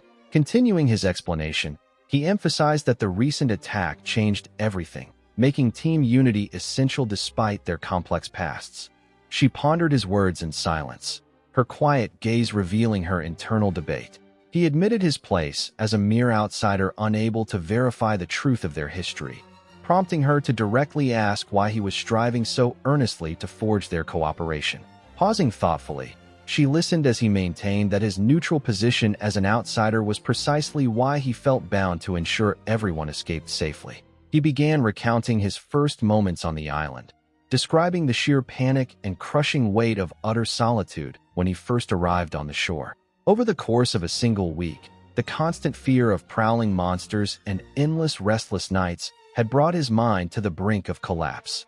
Just as despair threatened to completely consume him, his fortune shifted when he unexpectedly caught sight of her figure along the distant beach. Recalling that decisive encounter, he made her realize the profound impact she had made, leaving her momentarily speechless as she processed his words.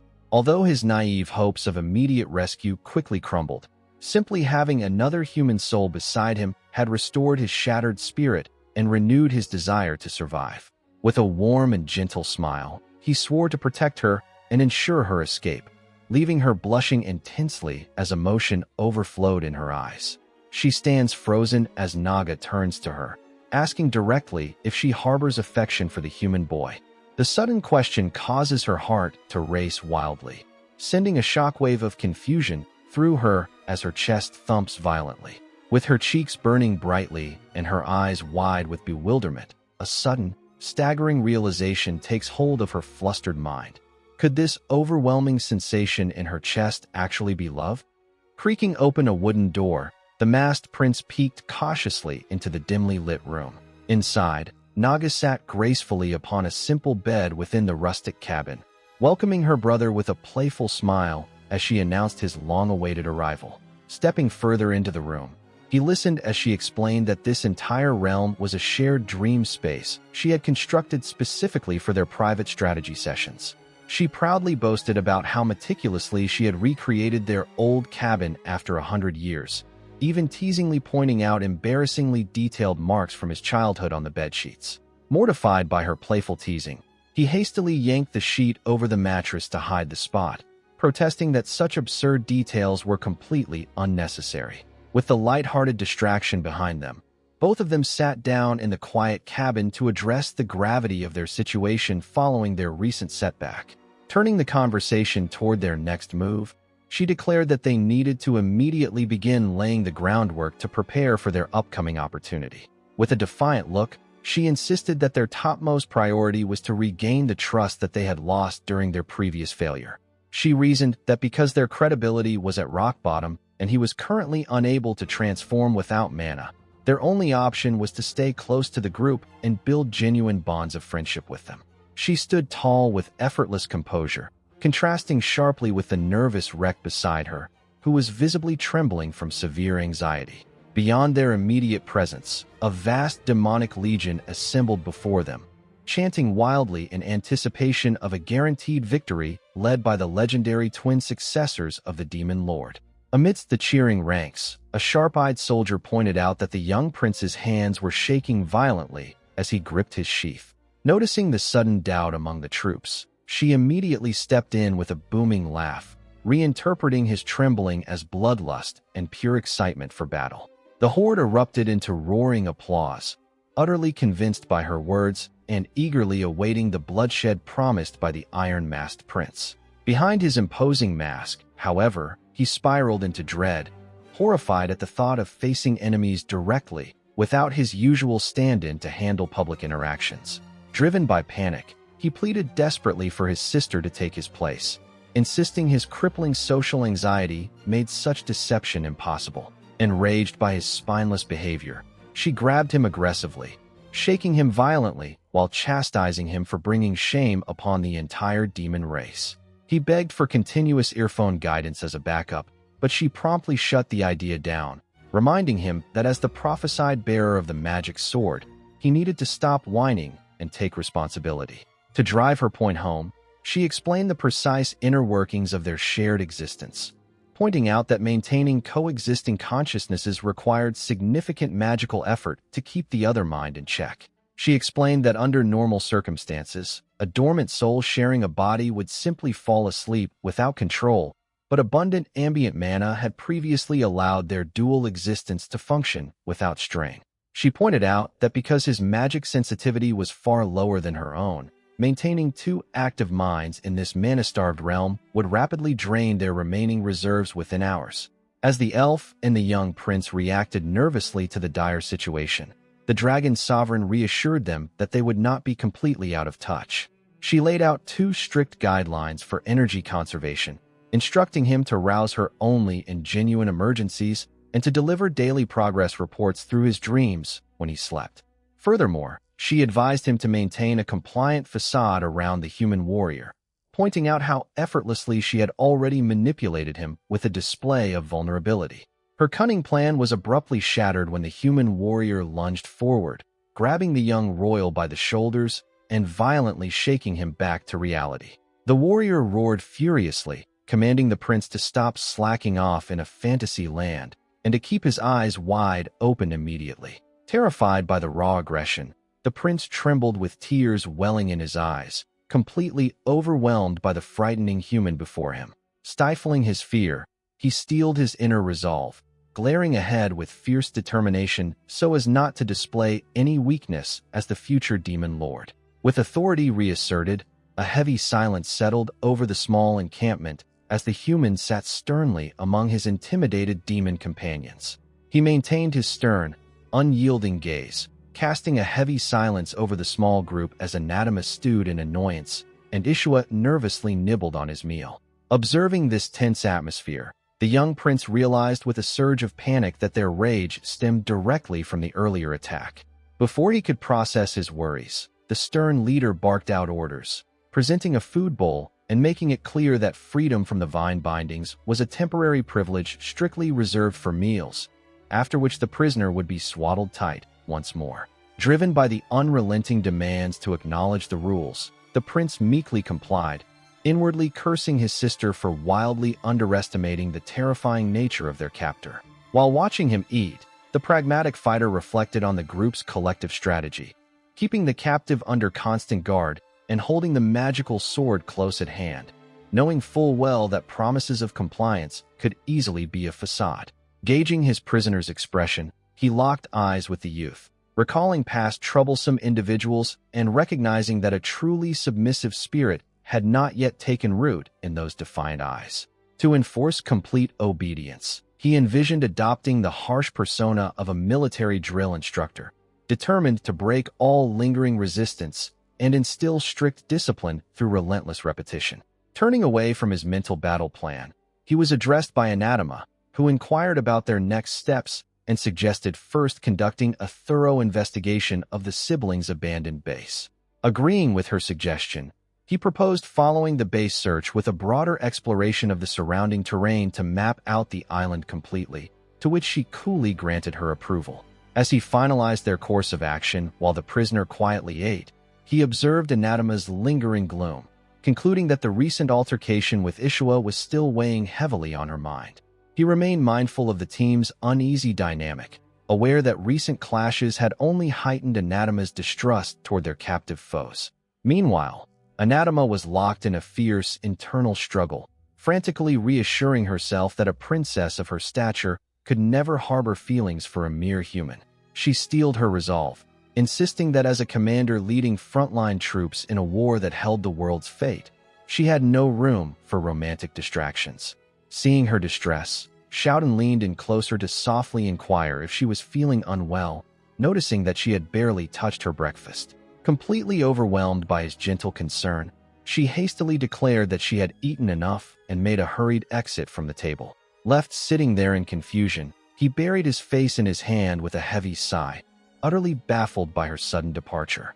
Observing the awkward spectacle from nearby, Naga began to wonder if this group was actually far less cohesive than they seemed.